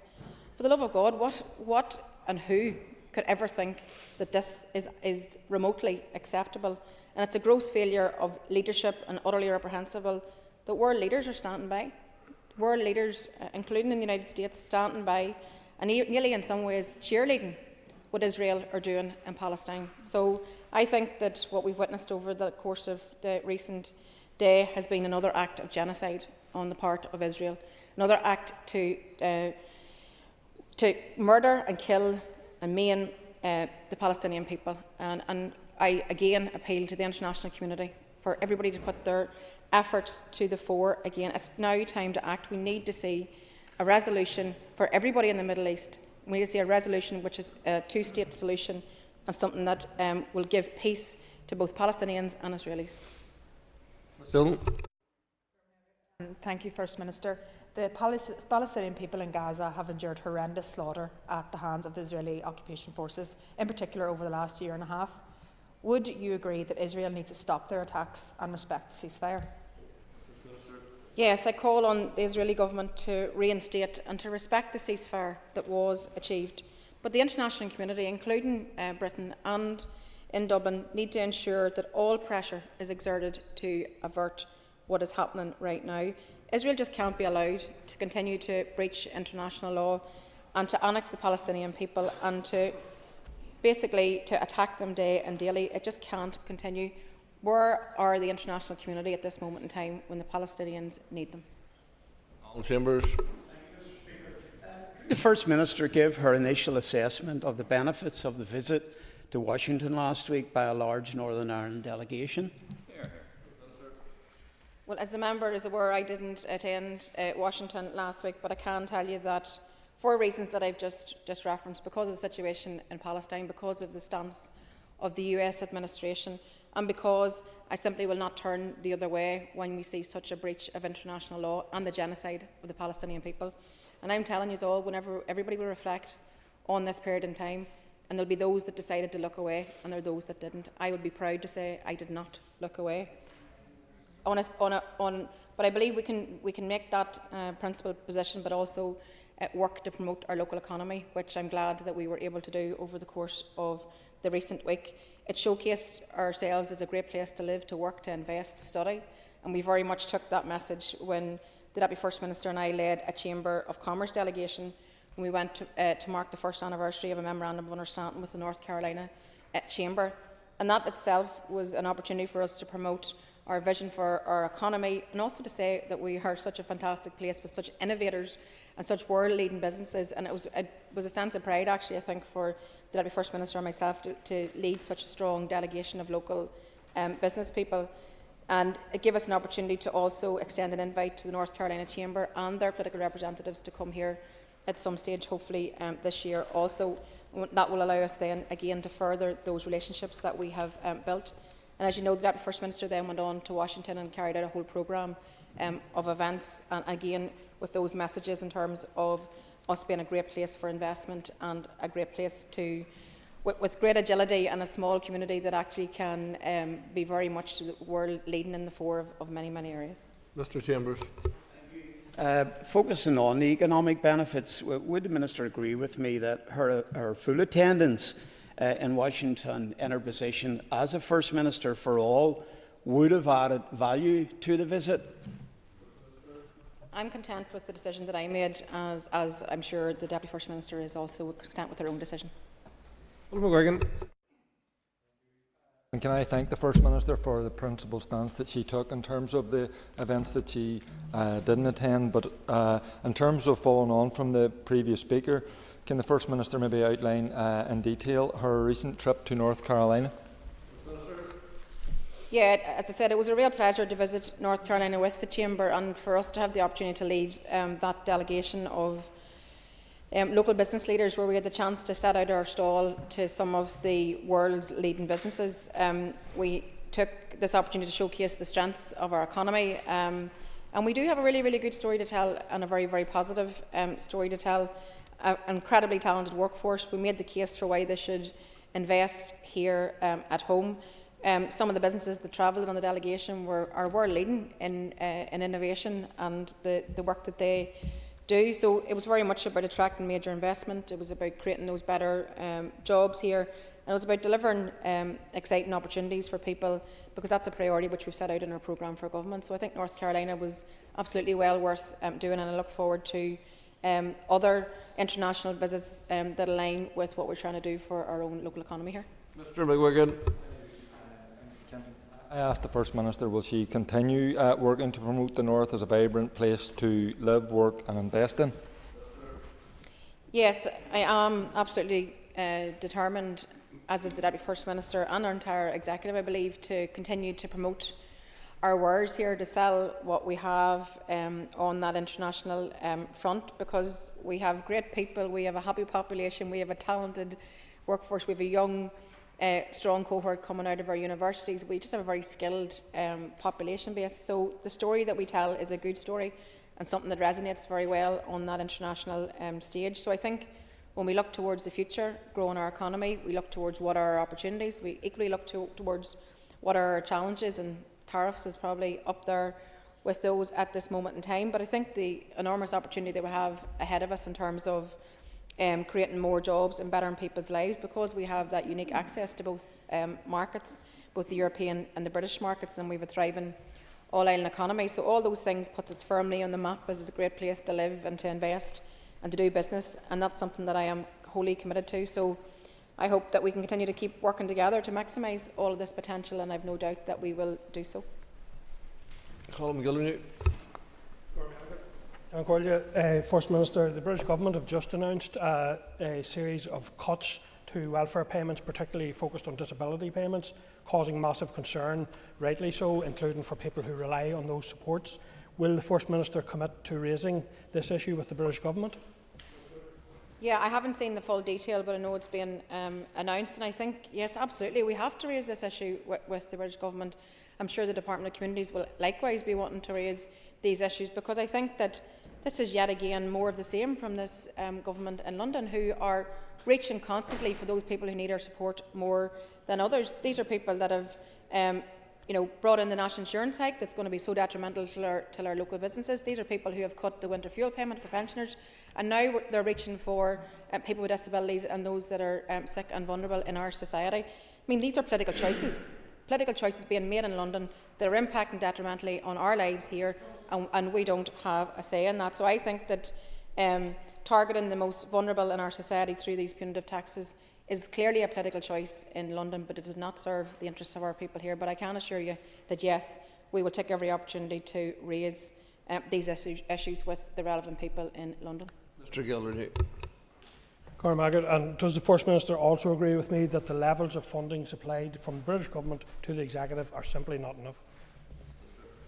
This was one of our day one priorities, and I think every party actually represented in the Chamber, I believe, party grouping certainly signed up to that being the case, and we have seen that they have recognised that we have been underfunded, but we're feeling the detriment and the impact of 14 years of Tory austerity, and now that's being continued as a political choice by this new British Government, and that's impacting our public services every day and our ability to deliver on health and education and transform and do all the things that we've said that we want to do. So we have to continue to make this case.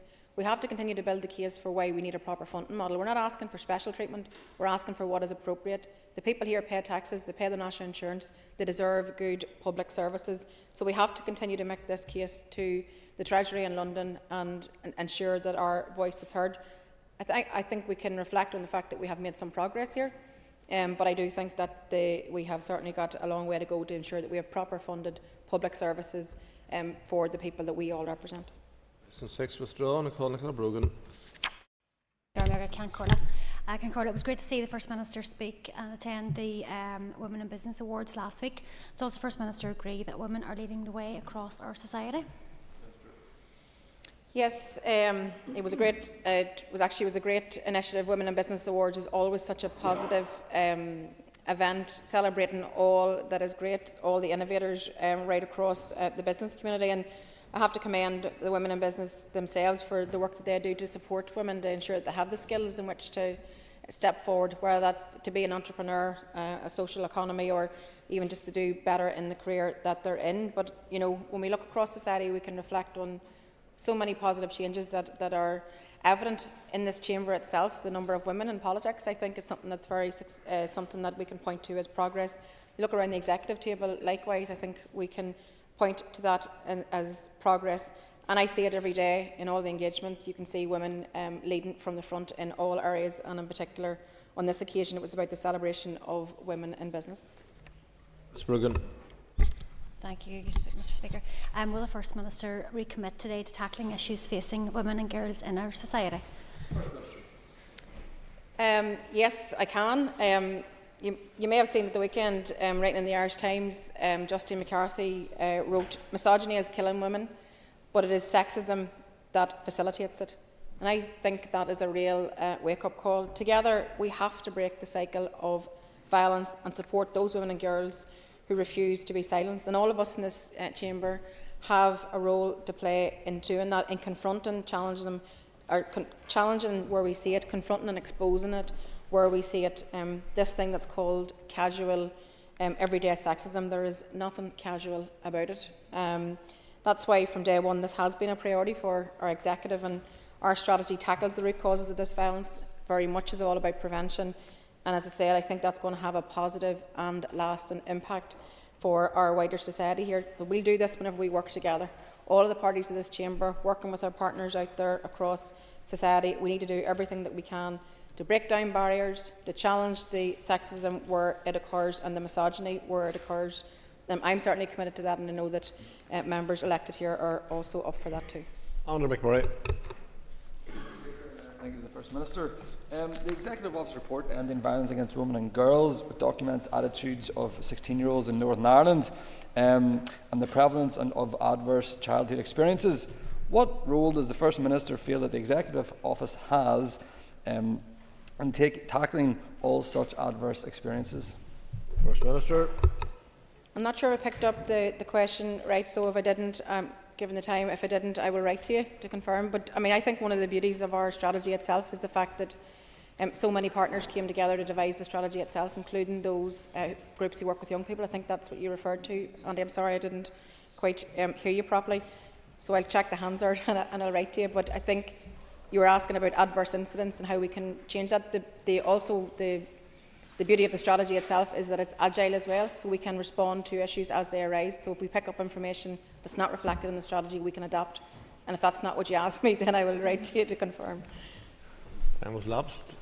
Questions to the First Minister. So we now move to the next item of business. If members will take their ease for a moment while we change the chair.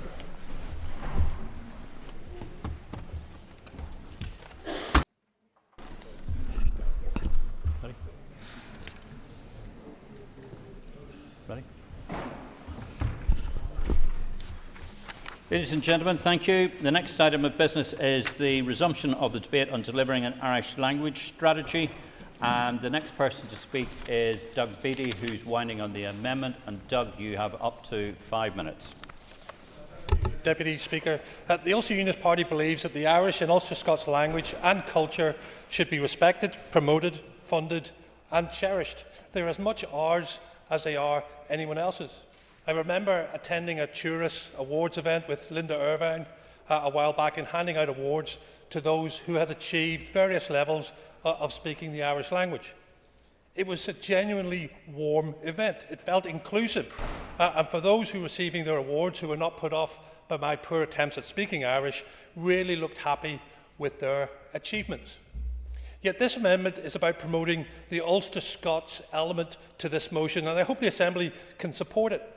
It acknowledges, celebrates and advances the historical, cultural and social importance of Ulster Scots in Northern Ireland alongside Irish.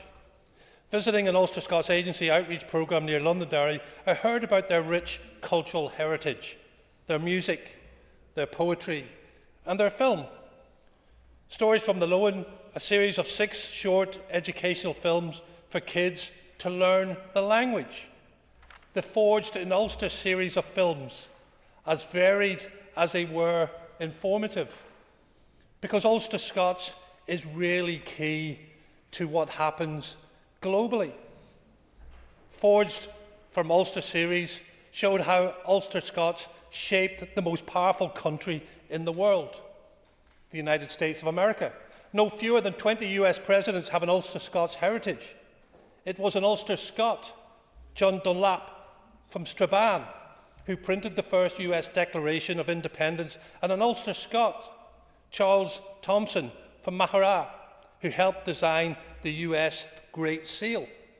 And of course, we cannot forget the elite US 75th Ranger Regiment, who was formed from Rogers Rangers, the leader being Robert Rogers, the son of Ulster Scots settlers. His standing orders are still used today by that regiment. In music, Ulster Scots has a major influence on country and folk music, as well as bluegrass music. It's music that tells a story, with use of Highland and Lowland pipes, fiddles and drums. Rhythmic poetry defines Ulster Scots. We have names such as Samuel Thompson, Francis Boyle and Sarah Leach, and their poetry. And this includes James Orr, an Ulster Scots poet, a Presbyterian from County Antrim, and one of the United Irishmen involved in the 1798 Rising. He wrote in a similar vein to Robbie Burns about rural life, and in vivid terms. It's intriguing how we have much crossover in culture and language here in Northern Ireland and across the whole island of Ireland. One of the reasons why I believe this amendment to be appropriate and necessary to put into context the cultural and diverse melting pot we all belong to, in part or in whole. It's a living expression of who we are, where we have come from, and how we understand ourselves and each other. In recent years, we have seen a remarkable resurgence of interest in Irish and Ulster Scots, particularly amongst young people. As we commend the Irish language sector, and we should, it's important that we equally commend the Ulster Scots Agency for its tireless work in promoting and developing the use of Ulster Scots. Their hard work has ensured that Ulster Scots continues to thrive as an important part of Northern Ireland's shared cultural heritage. The Ulster Scots sector is not as developed as the Irish language sector, but with support and recognition, we can help those who work hard to develop it. An Irish language strategy is important, and so is an Ulster Scots strategy. Neither need be mutually exclusive. Neither should feel the other one is taken away from them, but instead feel complementary in what they are trying to achieve. And I hope you can all support this amendment today. Thank you, Mr. Speaker. Thank you, Doug. I call on Colin Gildernew, and Colin, you have up to 10 minutes. I'd like to thank everyone who took part in the debate today. I want to start off by thanking everyone who took part in the debate today, especially those members who indicated support for our motion.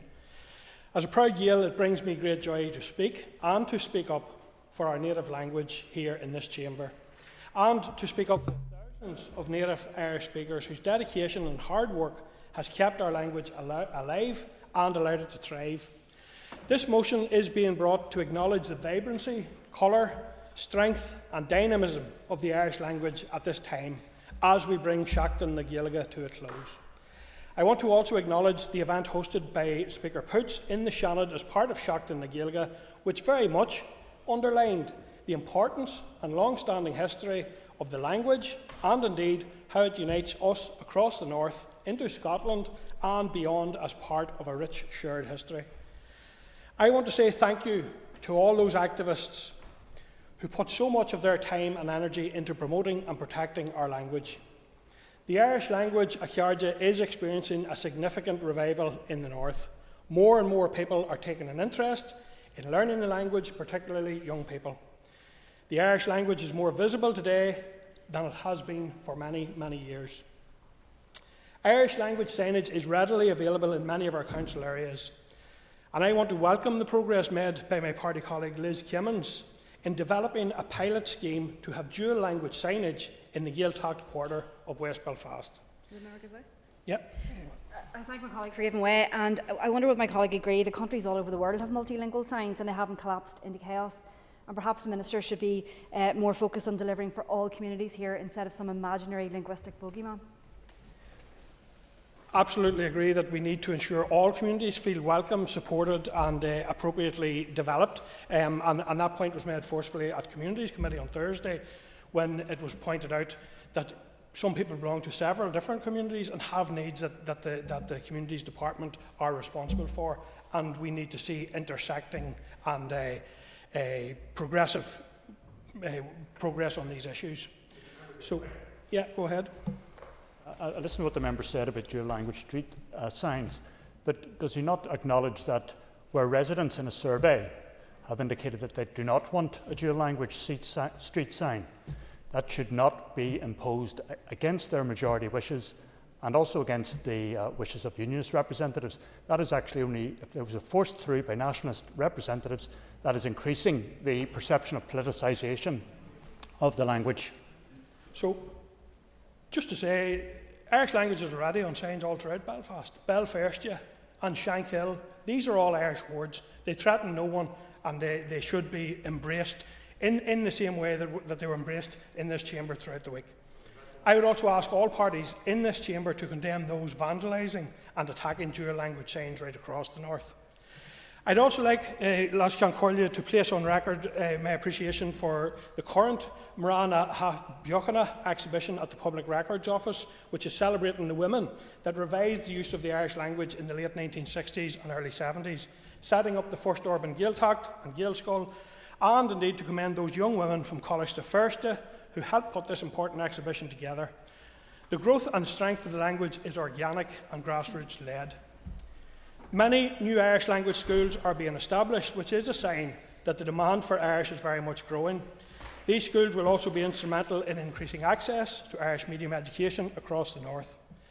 We must also recognise the very important role our political institutions and legislation can play in encouraging the growth of the language and ensuring the speakers of the language are treated equally with other languages. As other members have pointed out, we have made some huge progress in recent times. The Identity and Language Act in 22 was a notable milestone for those of us who wish to see full equality for the Irish language. The outworkings of that Act recently allowed for the ban on the use of Irish in our courts to be repealed. The ban was another reminder of the horrendous persecution that Irish speakers suffered in generations past, and the righting of this historic wrong has been long overdue. The Act also set the stage for the appointment of an Irish Language Commissioner, and we heard last week the appointment process has now begun. It's important also, Chiarja, to recognise the advances that the language has made in film and music.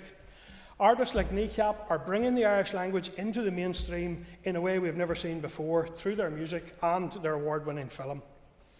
I also want to recognise the progress made within this chamber in terms of accommodating the Irish language, and I want to thank the translation team for providing an excellent translation service. We've certainly come a long way since the days when the Irish language was openly mocked by members of the party opposite. But we must also recognise that there are significant challenges still to be overcome, and understand that there's a huge amount of frustration at the lack of progress amongst those activists in the Irish language sector. An Irish language strategy was agreed by all parties in the St Andrews Agreement in 2007.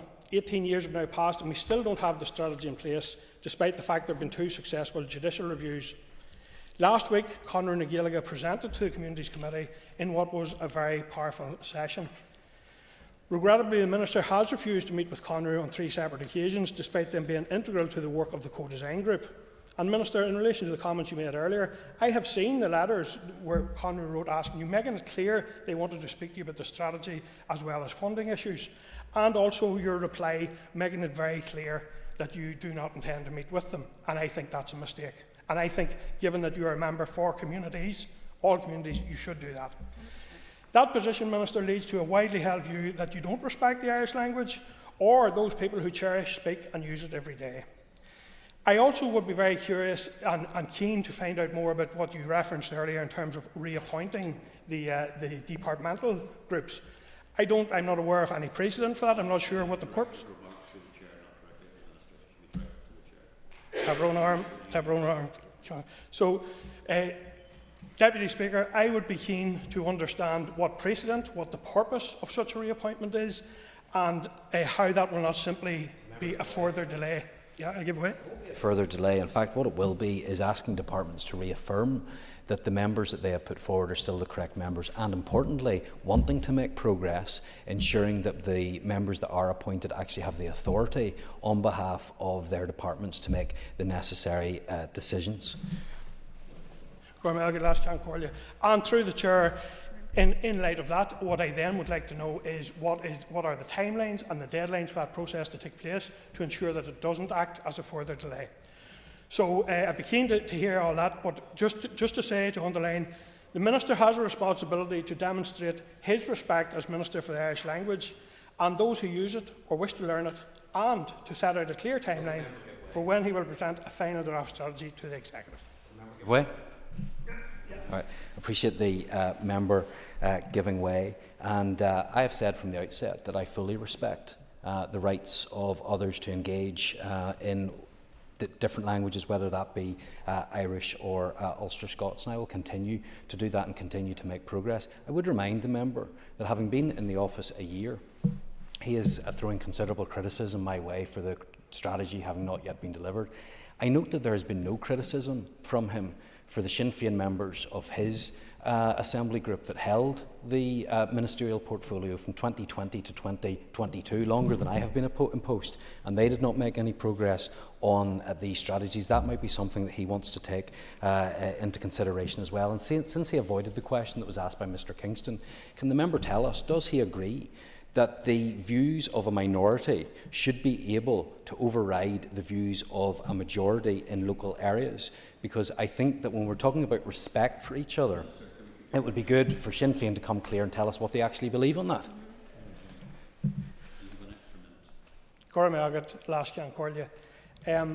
I don't believe that the visibility of Irish language represents a threat to anyone. I have to say that that's the case. My colleagues, in relation to all of the strategies, and there are a series of strategies which urgently need to be progressed, they're interlinked and interdependent. My colleagues were involved in setting up significant co-design processes and getting groups involved. Those groups are now telling us that they feel they have been cast aside and have no input into the process at this stage, at a time when we don't have clear timelines for delivery. Ladies and gentlemen, the question is that the amendment standing in the names of Robbie Butler, Doug Beattie, John Stewart and Colin Crawford be made. All those in favour say aye. Aye. Any contraries?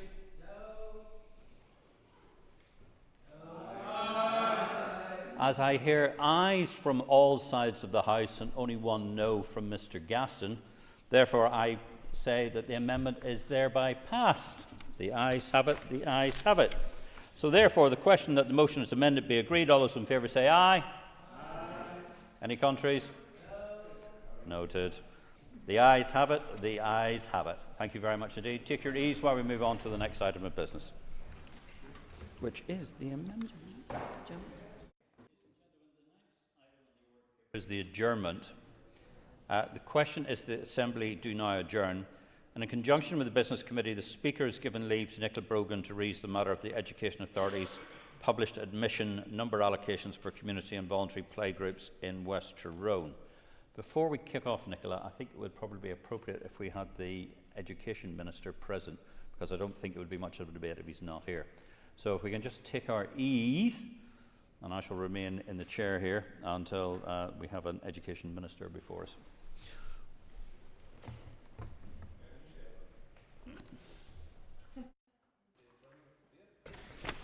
And I'll just try and find who I call here. Okay.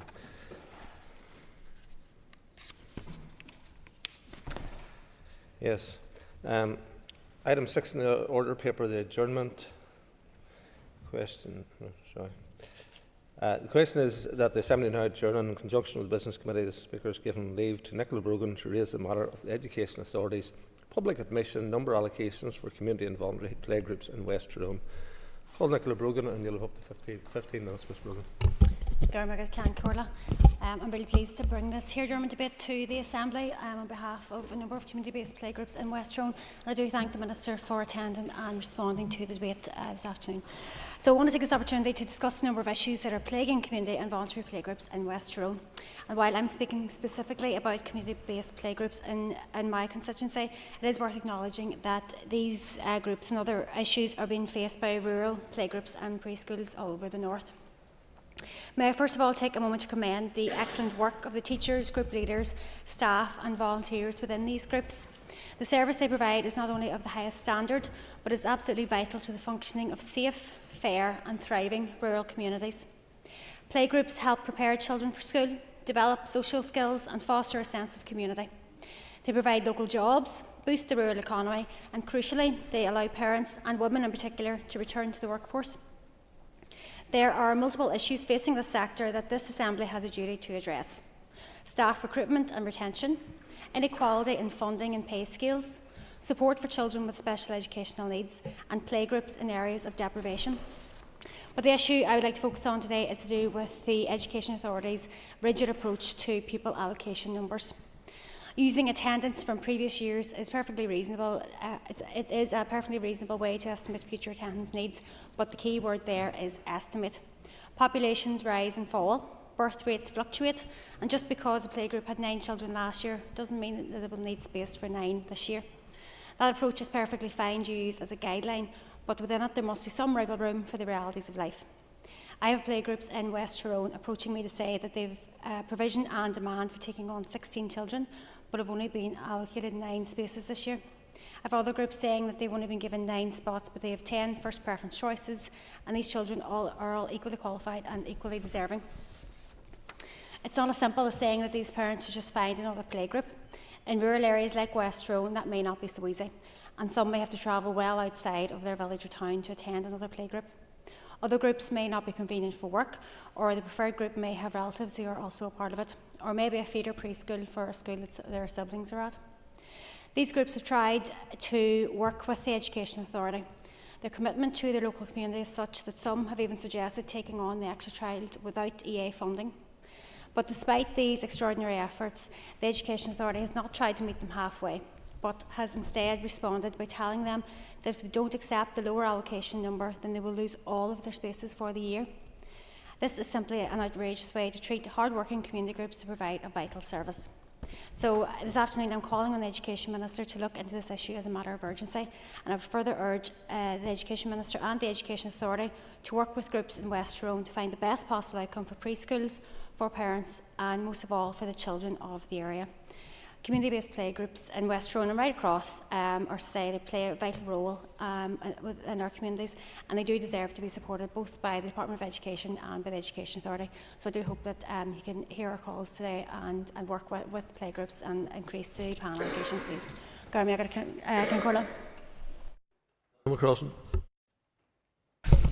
Thank you, Mr. Speaker, and I'd like to begin by thanking my constituency colleague Nicola Brogan for bringing forward this important issue. It obviously is not just unique to West Tyrone, it affects many constituencies across the north, but something we're acutely aware of in our rural constituency. I think it's also appropriate, Mr. Speaker, to put on record our sincerest appreciation to the staff and teachers for the huge amount of work and the important role that they play in providing this vital service, this enabling service that allows, as my colleague has already outlined, for all of the very many benefits for local families in our community. Every year, like many others in this House, my office is contacted by concerned parents and providers about the allocation of the preschool places. It's a recurring issue and one that continues to cause considerable worry and frustration. Mr. Speaker, the Education Authority determines the number of funded non-statutory preschool places annually based on an assessment of local need, but the reality is that the community and voluntary providers are not guaranteed a minimum allocation, sometimes not even a single funded place, which is causing quite a number of concerns. This approach creates a divide between the statutory and non-statutory sectors and undermines community and voluntary settings. It puts them at a disadvantage and limits the choice available to parents.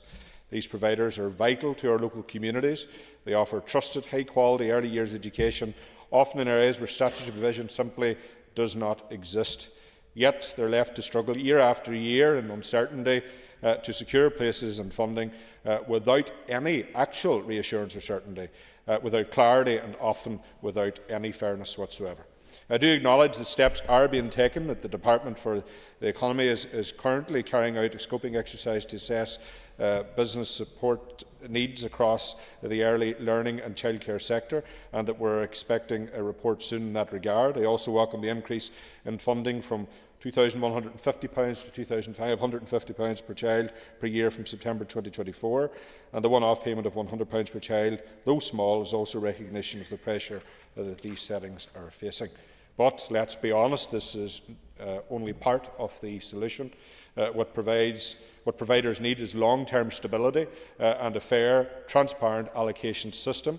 They need to be treated as equal partners, not as second-class providers.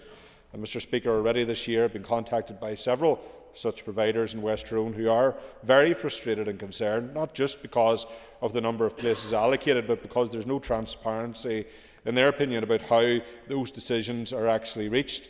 They are asking who decides, what criteria is used, and how can this be appealed, if indeed so there is any mechanism whatsoever. These are entirely reasonable questions and they deserve answers. We cannot continue with a system that leaves providers in the dark, forcing them to plan staffing and service delivery around unpredictable and unclear decisions and timelines. That's not sustainable, it's putting the sector at risk, and it's simply not fair or practical. The impact is real. Community settings lose places or, in some cases, close entirely. Families are left with fewer options. Parents struggle to access childcare. Children miss out on vital early learning experiences, and rural and working class communities are hit hardest. Mr. Speaker, it's about more than numbers. It's about fairness, it's about equality and giving every child the best start in life, regardless of where they live or what type of setting they attend. We need a funding model that recognises and supports the vital role of all providers, statutory, community and voluntary alike, one that gives them stability, the stability they need to plan, to grow and to continue delivering for our children. So I end with this appeal, Mr. Speaker. Let's listen to those on the ground, those who deliver these services day in and day out. Let's build a system that works for them and most importantly works for children and families right across West Tyrone and indeed beyond. Thank you. Melissa McHugh. Carla. I'd just like to make comment on this same issue as well too. I also declare an interest in that I'm the chairman or Cahirlock of Niscol na Jerica, which is like an independent preschool provision as well. But it's not about Niscol na Jerica that I'm talking at present, because Niscol na Jerica in fact has got very healthy numbers and we're well allocated in terms of the places that we require. But it's for other preschool provision in my area where people have contacted me. Now this is the second and third year in a trot where I've been writing letters not on their behalf, we'll say, to the likes of the Education Authority, because it's the perennial problem year after year that their very existence is threatened. And just to clarify for people that whenever we're talking about this type of provision, you need at least 8 children in order to be on the preschool PEGS programme.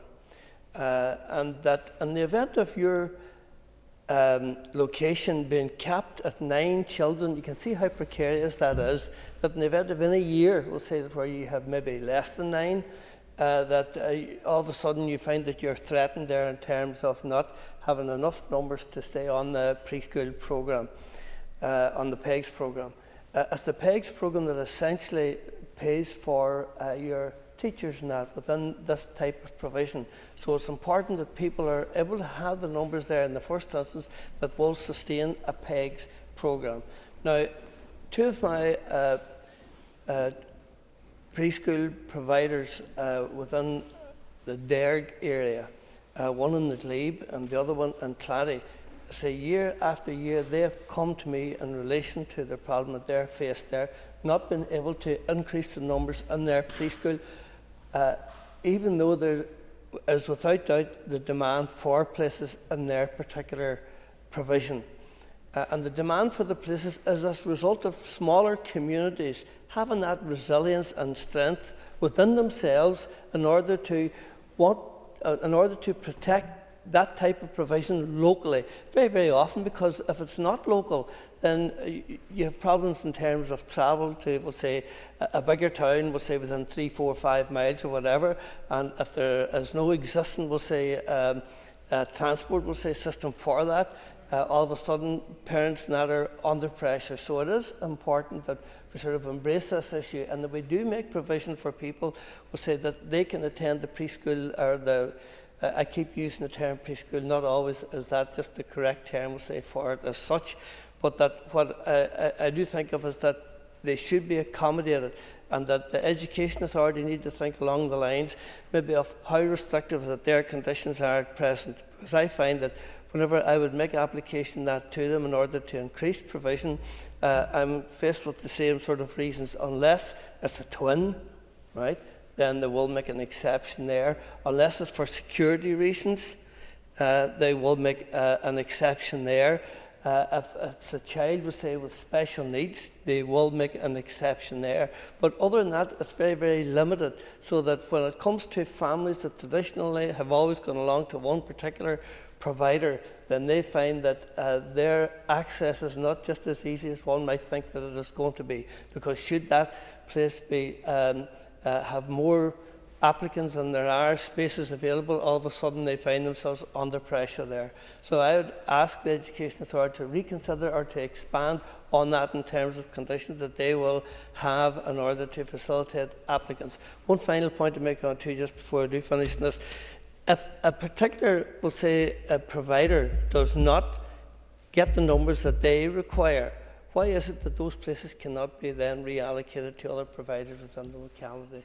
It's a question I've always wondered, just what is the reason for that? Gura Magad. Declan McAleer. Magad, Can Concordia. I welcome this opportunity to speak in relation to this particular issue of the pressure that's been put on community and voluntary playgroups in our constituency. As was alluded to previously, the cap that has been placed on these providers by the Education Authority is putting the squeeze on many of these groups. A lot of these community and voluntary playgroups, they're very much at the heart of the community, and I know they're in my own local area.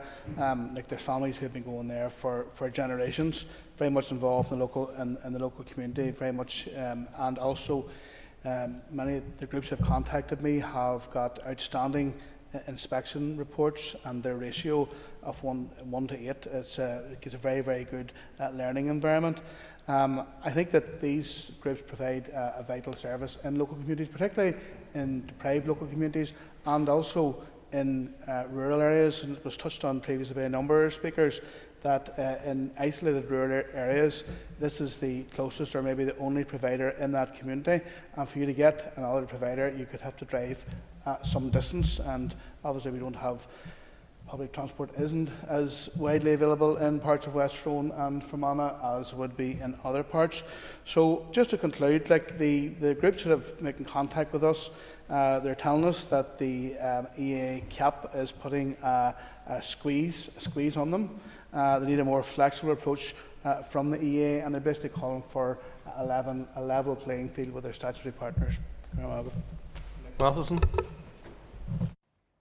Thank you, Mr. Speaker, and I would like to thank the member for bringing this adjournment debate today. And I know it is focused on West Tyrone, so I'll try not to take up too much time or speaking about other areas. But I did welcome the members' comments at the start of the debate that this is an issue that impacts every area all across Northern Ireland.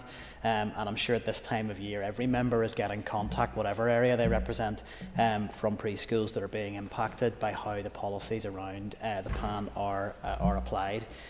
I wanted just to begin my remarks by tracking back to the Independent Review of Education, which very clearly highlighted the discrepancy between statutory preschool provision and non-statutory, and it was very clear that those latter providers, the non-statutory providers, the sort of groups we're talking about today, are clearly disadvantaged by the current funding model, and in terms of other issues around child ratios, of which we're all very clearly aware of. So I would like to hear when the Minister responds today about what he's going to do around the fact that was a clear recommendation in the independent review around addressing that disadvantage that non-statutory providers are impacted by, and if that's something he's going to take forward. This is an issue, as I've said, I receive a high volume of local contact on, and most of the issues have all been covered here already. But I wanted just to emphasise from my perspective that the impact on this can't be understated. These are excellent settings that are providing really, really high quality early years provision, but yet every single year they are afforded no stability by the department. They can't plan financially in terms of how they're going to invest in their setting, and I think really crucially, the livelihoods of the dedicated staff who have chosen to work in these settings to provide that high quality early years education, and it is early years education, they are delivering exactly the same level and quality of provision as we find in our statutory settings. Those staff, their livelihoods can be threatened on an annual cycle, year in, year out, and that can't be acceptable. It can't be that every February those staff have a concern that they're going to get that notice, sorry, your PAN's been reduced for that setting, and there's no job for you. That does not really say paint a very good picture about how we value these staff. It also impacts parental confidence in the system, because we have a system that does rely very heavily on parental choice, but yet in many communities parents feel if they apply to that local non-statutory setting, which may be the one that is right in the middle of the community that they live in, that they want to send their child to, they have no confidence they'll actually get a place, because if the department cuts those numbers, even if the parental demand is there, the places won't be available for them. And that often then leaves parents in a scenario, and in my constituency, and I'm sure it is the same in West Tyrone, in rural areas where they're being asked to travel unrealistic distances to get to the next setting. And I know the department has a policy around that 5 mile radius, but for a family relying on public transport, that often places them in a scenario where there simply is no other viable option for them. A family recently who contacted me around that case, and I think they were being asked to do something close to a 1 hour bus trip in terms of getting to a setting that is technically in the 5 mile radius, but if you don't have a car, that's not always appropriate. And the other thing I wanted just to highlight finally was, I know one of the big frustrations for the settings that they raise repeatedly is that they see the statutory settings, and I'm not trying to denigrate their provision. There are brilliant statutory settings out there, that the provision, we're really lucky to have such great provision all across Northern Ireland, but they see settings being funded to provide places for non-target age children. And I think our non-statutory settings struggle to understand how that can be the case when they're being told, look, well, you have parents actually applying of a target age to go to your setting, and you're having to turn them away because your PAN doesn't allow you to do that. but a statutory setting down the road is funded to actually bring in non-target age children. That doesn't make sense to those settings, and they don't understand how that is appropriate. And they also then are in a scenario where they're having to charge for those non-target age children, which makes their setting less desirable. So there are a lot of issues that affect the non-statutory settings, and I would really want to hear clearly from the Minister today, just simply, is he going to review the policy? Because I think it can be very easy to bash the EA. They in many ways in this scenario, they're just implementing a policy that's passed down to them from the department, and that's a policy that doesn't afford a lot of discretion. So really on the basis of this, it would be good to hear from the Minister with standardisation coming in, which is a big change in the system, which I think is very welcome. Is this policy about how we deal with the non-statutory settings going to be reviewed? Because it just feels like there is so much inequity in the system, and it's not a level playing field for these settings. So it'd be good to hear the Minister's response on a number of those points. Thank you. Dan Armstrong. And thank you to the member for bringing forward the adjournment debate. I hope the member doesn't mind me making a few brief comments on this debate. As she'll understand, this is an issue facing many community play groups across the west of the province, and it does impact, of course, on Fermanagh as well. And there are many similarities between West Tyrone and my own constituency of Fermanagh and South Tyrone, given our rural peripherality and the strong community ethos. And not wishing to fall foul of your direction, Mr. Speaker, I'll focus my remarks on the recent reductions in admission numbers for community and voluntary play groups across the West. The member is right to raise the issue of the EA cap, as there are many concerned about it, and I feel concerned for those impacted by recent reductions in admission numbers in West Tyrone and beyond. These changes are primarily driven by adjustments to early years education funding. The funding pressures in early years that have been on display in recent years have once again shone a spotlight on the fragility of our early years set up here in Northern Ireland.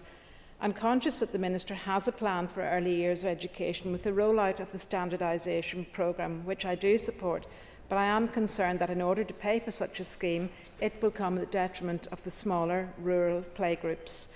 I've been contacted in recent weeks by numerous playgroups who've been receiving their pupil allocations for the upcoming academic year, and I will admit that they're mostly from West Fermanagh and not West Tyrone. But like others, many feel dissatisfied with the process and worried for the upcoming years, and members have clearly articulated the impact this will have not only on the incoming pupils, incoming children, but also on staff and beyond. I've raised my concerns with Chris Scott, Chair of the Preschool Education Group, but to do so again here in the Chamber is a welcome opportunity. Reductions in numbers in rural areas such as West Tyrone and my own constituency, Fermanagh and South Tyrone, will have a knock-on effect on employment for those who dedicate themselves to early years education, but also families seeking to get their children into their local playgroup. And I do join others in commending teachers and staff connected with the community and voluntary playgroups, which are an integral starting point in early years education journey for our young children. Therefore, I appeal to the Minister to work carefully and in consultation with rural communities who may feel the brunt of the rollout of standardisation, but see limited benefits until a fuller rollout. Thank you. Michelle Guy. Thank you, Mr. Speaker, and I thank the member for bringing forward this adjournment debate. It is an issue that I have been contacted about in my own constituency of Lagan Valley, and I know, as we've heard today, that it's impacting across the board. The Independent Review of Education recognises that the preschool education programme is delivered by a mix of providers: statutory, community, voluntary and private. They highlighted that this mix delivers an approach that enables the service to be flexible in response to changing levels and patterns of demand. However, they note the inconsistencies between the different providers in terms of ratios, employment, model, funding and admin support. They note that we cannot find any justification for these different arrangements pertaining to the statutory and non-statutory sectors. So many community and voluntary providers are facing additional challenges, despite delivering the same preschool curriculum for our children. When it comes to the published admission number allocations, or simply the number of children they are funded to accept, they again appear to face additional challenges. In the experiences I have heard about the admission numbers for non-statutory settings can fluctuate significantly, and I know this can lead to I know this can be in response to low birth rates or changes in local demographics, but it is incredibly hard, if not impossible, for these settings to plan on a yearly basis. They have overheads to pay, they have staff to pay, and they can't continue to operate the way they are if the admission numbers fluctuate significantly year to year, or they can't respond to local demand. I am dealing with a charity-run preschool provider who has been in the local community for more than 40 years, delivering funded preschool places for more than 20. Their admission number for the coming year is based on 2024. However, they are predicting they could grow if given the chance. They note other local settings are already at full capacity, more families are moving into the area, and yet their logical and modest request for a small increase has been rejected. The reality of this is local children having to travel further for preschool places, adding to the costs for parents who can ill afford to do this. And if this continues, the setting itself could become unviable. As we have heard, many are in the same position across Northern Ireland and not just in West Tyrone. Ultimately, what should be at the centre of this is what is best for children and families. These community and voluntary providers are often at the heart of communities, staffed by local people, and they deserve to be treated with the respect and on the same level as statutory providers. I hope the Minister can outline the Department's long-term vision for our community and voluntary settings, and when it comes to preschool delivery and in the short term, how we will ensure these organisations are treated fairly. Thank you. Minister of Education, Mr. Paul Givan, and you've got up to 10 minutes, Minister. Mr. Speaker, thank you. Today's debate provides a useful opportunity to provide an update on the provision of a funded preschool education place for every target age child in Northern Ireland whose parents want it. So thank you to the member for bringing the adjournment debate forward, and for those members who have made a contribution. The preschool education programme is a programme that we have a right to be proud of. Every child in Northern Ireland has access to a year of fully funded, high-quality, curriculum-based education before they enter compulsory education, and this provides children with the best possible start to their education journey, as research has demonstrated. My aim is to provide every child 22.5 hours per week preschool education, which will enhance this even further. Last year, I made a commitment to use the funding made available by the Executive to help stabilise the sector and support 100 settings to deliver 22.5 hours per week of preschool education to 2,200 additional pupils from September of this year. I've delivered on each of those commitments and more. I've approved significant increased funding for non-statutory providers, including the largest increase in the funding rate that my department has ever made, bringing the rate to £2,550 per pupil, a rate slightly higher than part-time statutory nursery units. These investments mean that non-statutory providers will receive approximately £3.2 million more in the 2024-25 academic year, and for an average setting providing 16 funded places, this represents an extra £8,000, and in West Tyrone approximately £235,000 of additional funding has been allocated to non-statutory providers. I know this benefited my own local constituency, where a number of preschool providers, one in Moira, concerned about the impact of rising costs, were seeking support. So I moved to provide that support. So some members have talked about the non-statutory being disadvantaged. Actually, the evidence would show that decisions that I've taken to inject £3.2 million into the sector has very much closed the gap.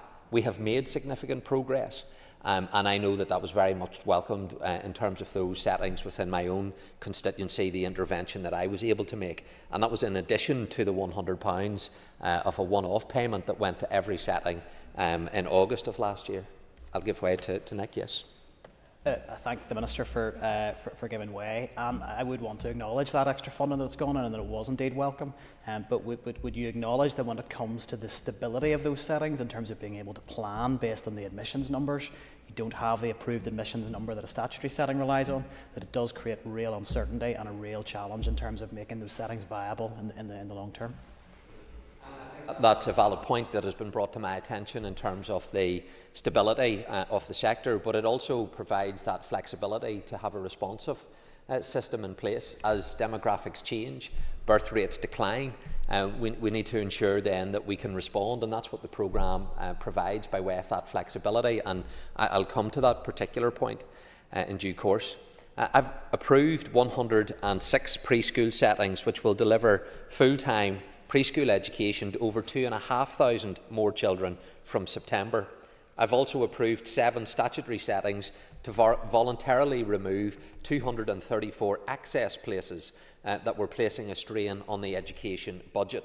My department and the Education Authority have worked closely with the preschool sector to implement these changes within an incredibly short timescale. And I'm delighted to confirm that all 106 settings are on track for September 2025. And Mr. Speaker, even the knives and forks for lunchtime are ready and waiting. Not only with full-time preschool provision, providing children with the best start in education, it will also make significant contribution to parents' childcare considerations, facilitating arrangements more akin to those for primary school-aged children, rather than parents incurring the cost of full day care as they would have done in the past. This initiative doesn't just stand in isolation.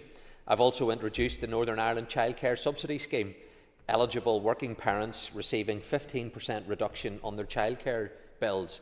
To date, that scheme has provided over £6.5 million of savings for working families. This is £6.5 million of Northern Ireland parents now in their pockets as a direct result of a scheme that we introduced only 6 months ago. And when we combine that with the tax-free childcare, it's estimated that these working families will have saved over £14 million since September of 2024. And I'm also aware that many childcare providers are planning to increase their fees over the coming weeks.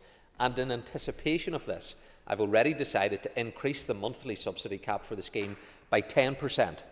Additionally, I'll be increasing the administration payments for participating providers in recognition of their increased operating costs and to ensure these are not passed on to parents. So I'm considering what more I can do in this current year and will bring forward proposals to my executive colleagues when the budget is agreed. On the PAN applications, the EA has responsibility for the allocation of funded places to non-statutory preschool providers. That's via the allocation of the Pupil Allocation Number, or PAN. My department, Mr. Speaker, does not have a role in that process. It's important to remember that providers do, however, have a role. All preschool management types are represented on the EA advisory group that determines the PAN allocations, including community and voluntary providers. Their voice is important, and that's why they're involved. In allocating PANs, the EA must match the supply of funded places as closely as possible to the overall level of need. Allocating too few places risks children being unable to access preschool education. Allocating too many risks expensive over-provision and threatening the stability of the programme overall. So the EA has written to preschool providers to explain the PAN allocation process in detail. In simple terms, for the majority of settings, the provisional PAN is based on their enrolment in October of the previous year, with adjustments made as necessary to reflect overall level of demand in an area. The majority of settings have received an indicative PAN allocation that is the same as their enrolment as at October of 2024. At this stage of the process, the EA has allocated over 22,000 funded places to accommodate 20,636 applications. So there are sufficient places to accommodate every child. As expected, however, the popularity of full-time provision has led to an overall increase in applications for settings that are transitioning this year. And it's important to remember that full-time and part-time provision operating side by side has been a feature of our system for many years. And this is not a new situation that's being created by standardisation. Nonetheless, it's not surprising that some settings have required extra reassurance. And I've received correspondence from both settings that are transitioning, who are naturally keen to secure as many places as possible, as well as those settings that are part-time, who have concerns that they could suffer if full-time providers are prioritised by the EA. So it's essential at this time of transition that all are treated fairly. So the EA has made it clear that settings that have transitioned to full-time will not be given preferential treatment in PAN allocations. In practice, this means that while the EA might increase PANs to meet overall need in a local area, it will do so irrespective of the session length offered by settings. This provides equity and stability for all while the standardised session length is rolled out. Settings that have not yet standardised must not be penalised or put at risk in favour of those who have standardised first, and the overall aim of providing a funded place for every child whose parents want it must not be jeopardised. Mr Speaker, can I conclude by acknowledging that many settings would prefer a higher PAN allocation from the EA than they have received. If you only consider one preschool setting in isolation, it may seem that there is no real harm in increasing the PAN, but the reality is that birth rates are falling. There are fewer children that require a funded preschool place compared to last year. Therefore, increasing the PAN for one setting above the overall level of need inevitably means a reduction for another setting, potentially putting it at risk and, importantly, risking overall under-provision of preschool places for target-aged children. As much as we would all like every setting to have their preferred PAN allocation, this is simply not possible. The EA's allocation process is intended to treat all settings equitably, maintaining stability in the sector, avoiding unnecessary costs of over-provision, and ensuring that all target-aged children can access a funded preschool education place. So in each of the last 6 years, at least 99.8% target-aged children were offered a place in a preschool setting of their parents' preference. By the end of the admissions process, with places available each year for those who were not yet in that position. Thank you, Mr Speaker. Thank you. That concludes the debate. The Assembly is adjourned.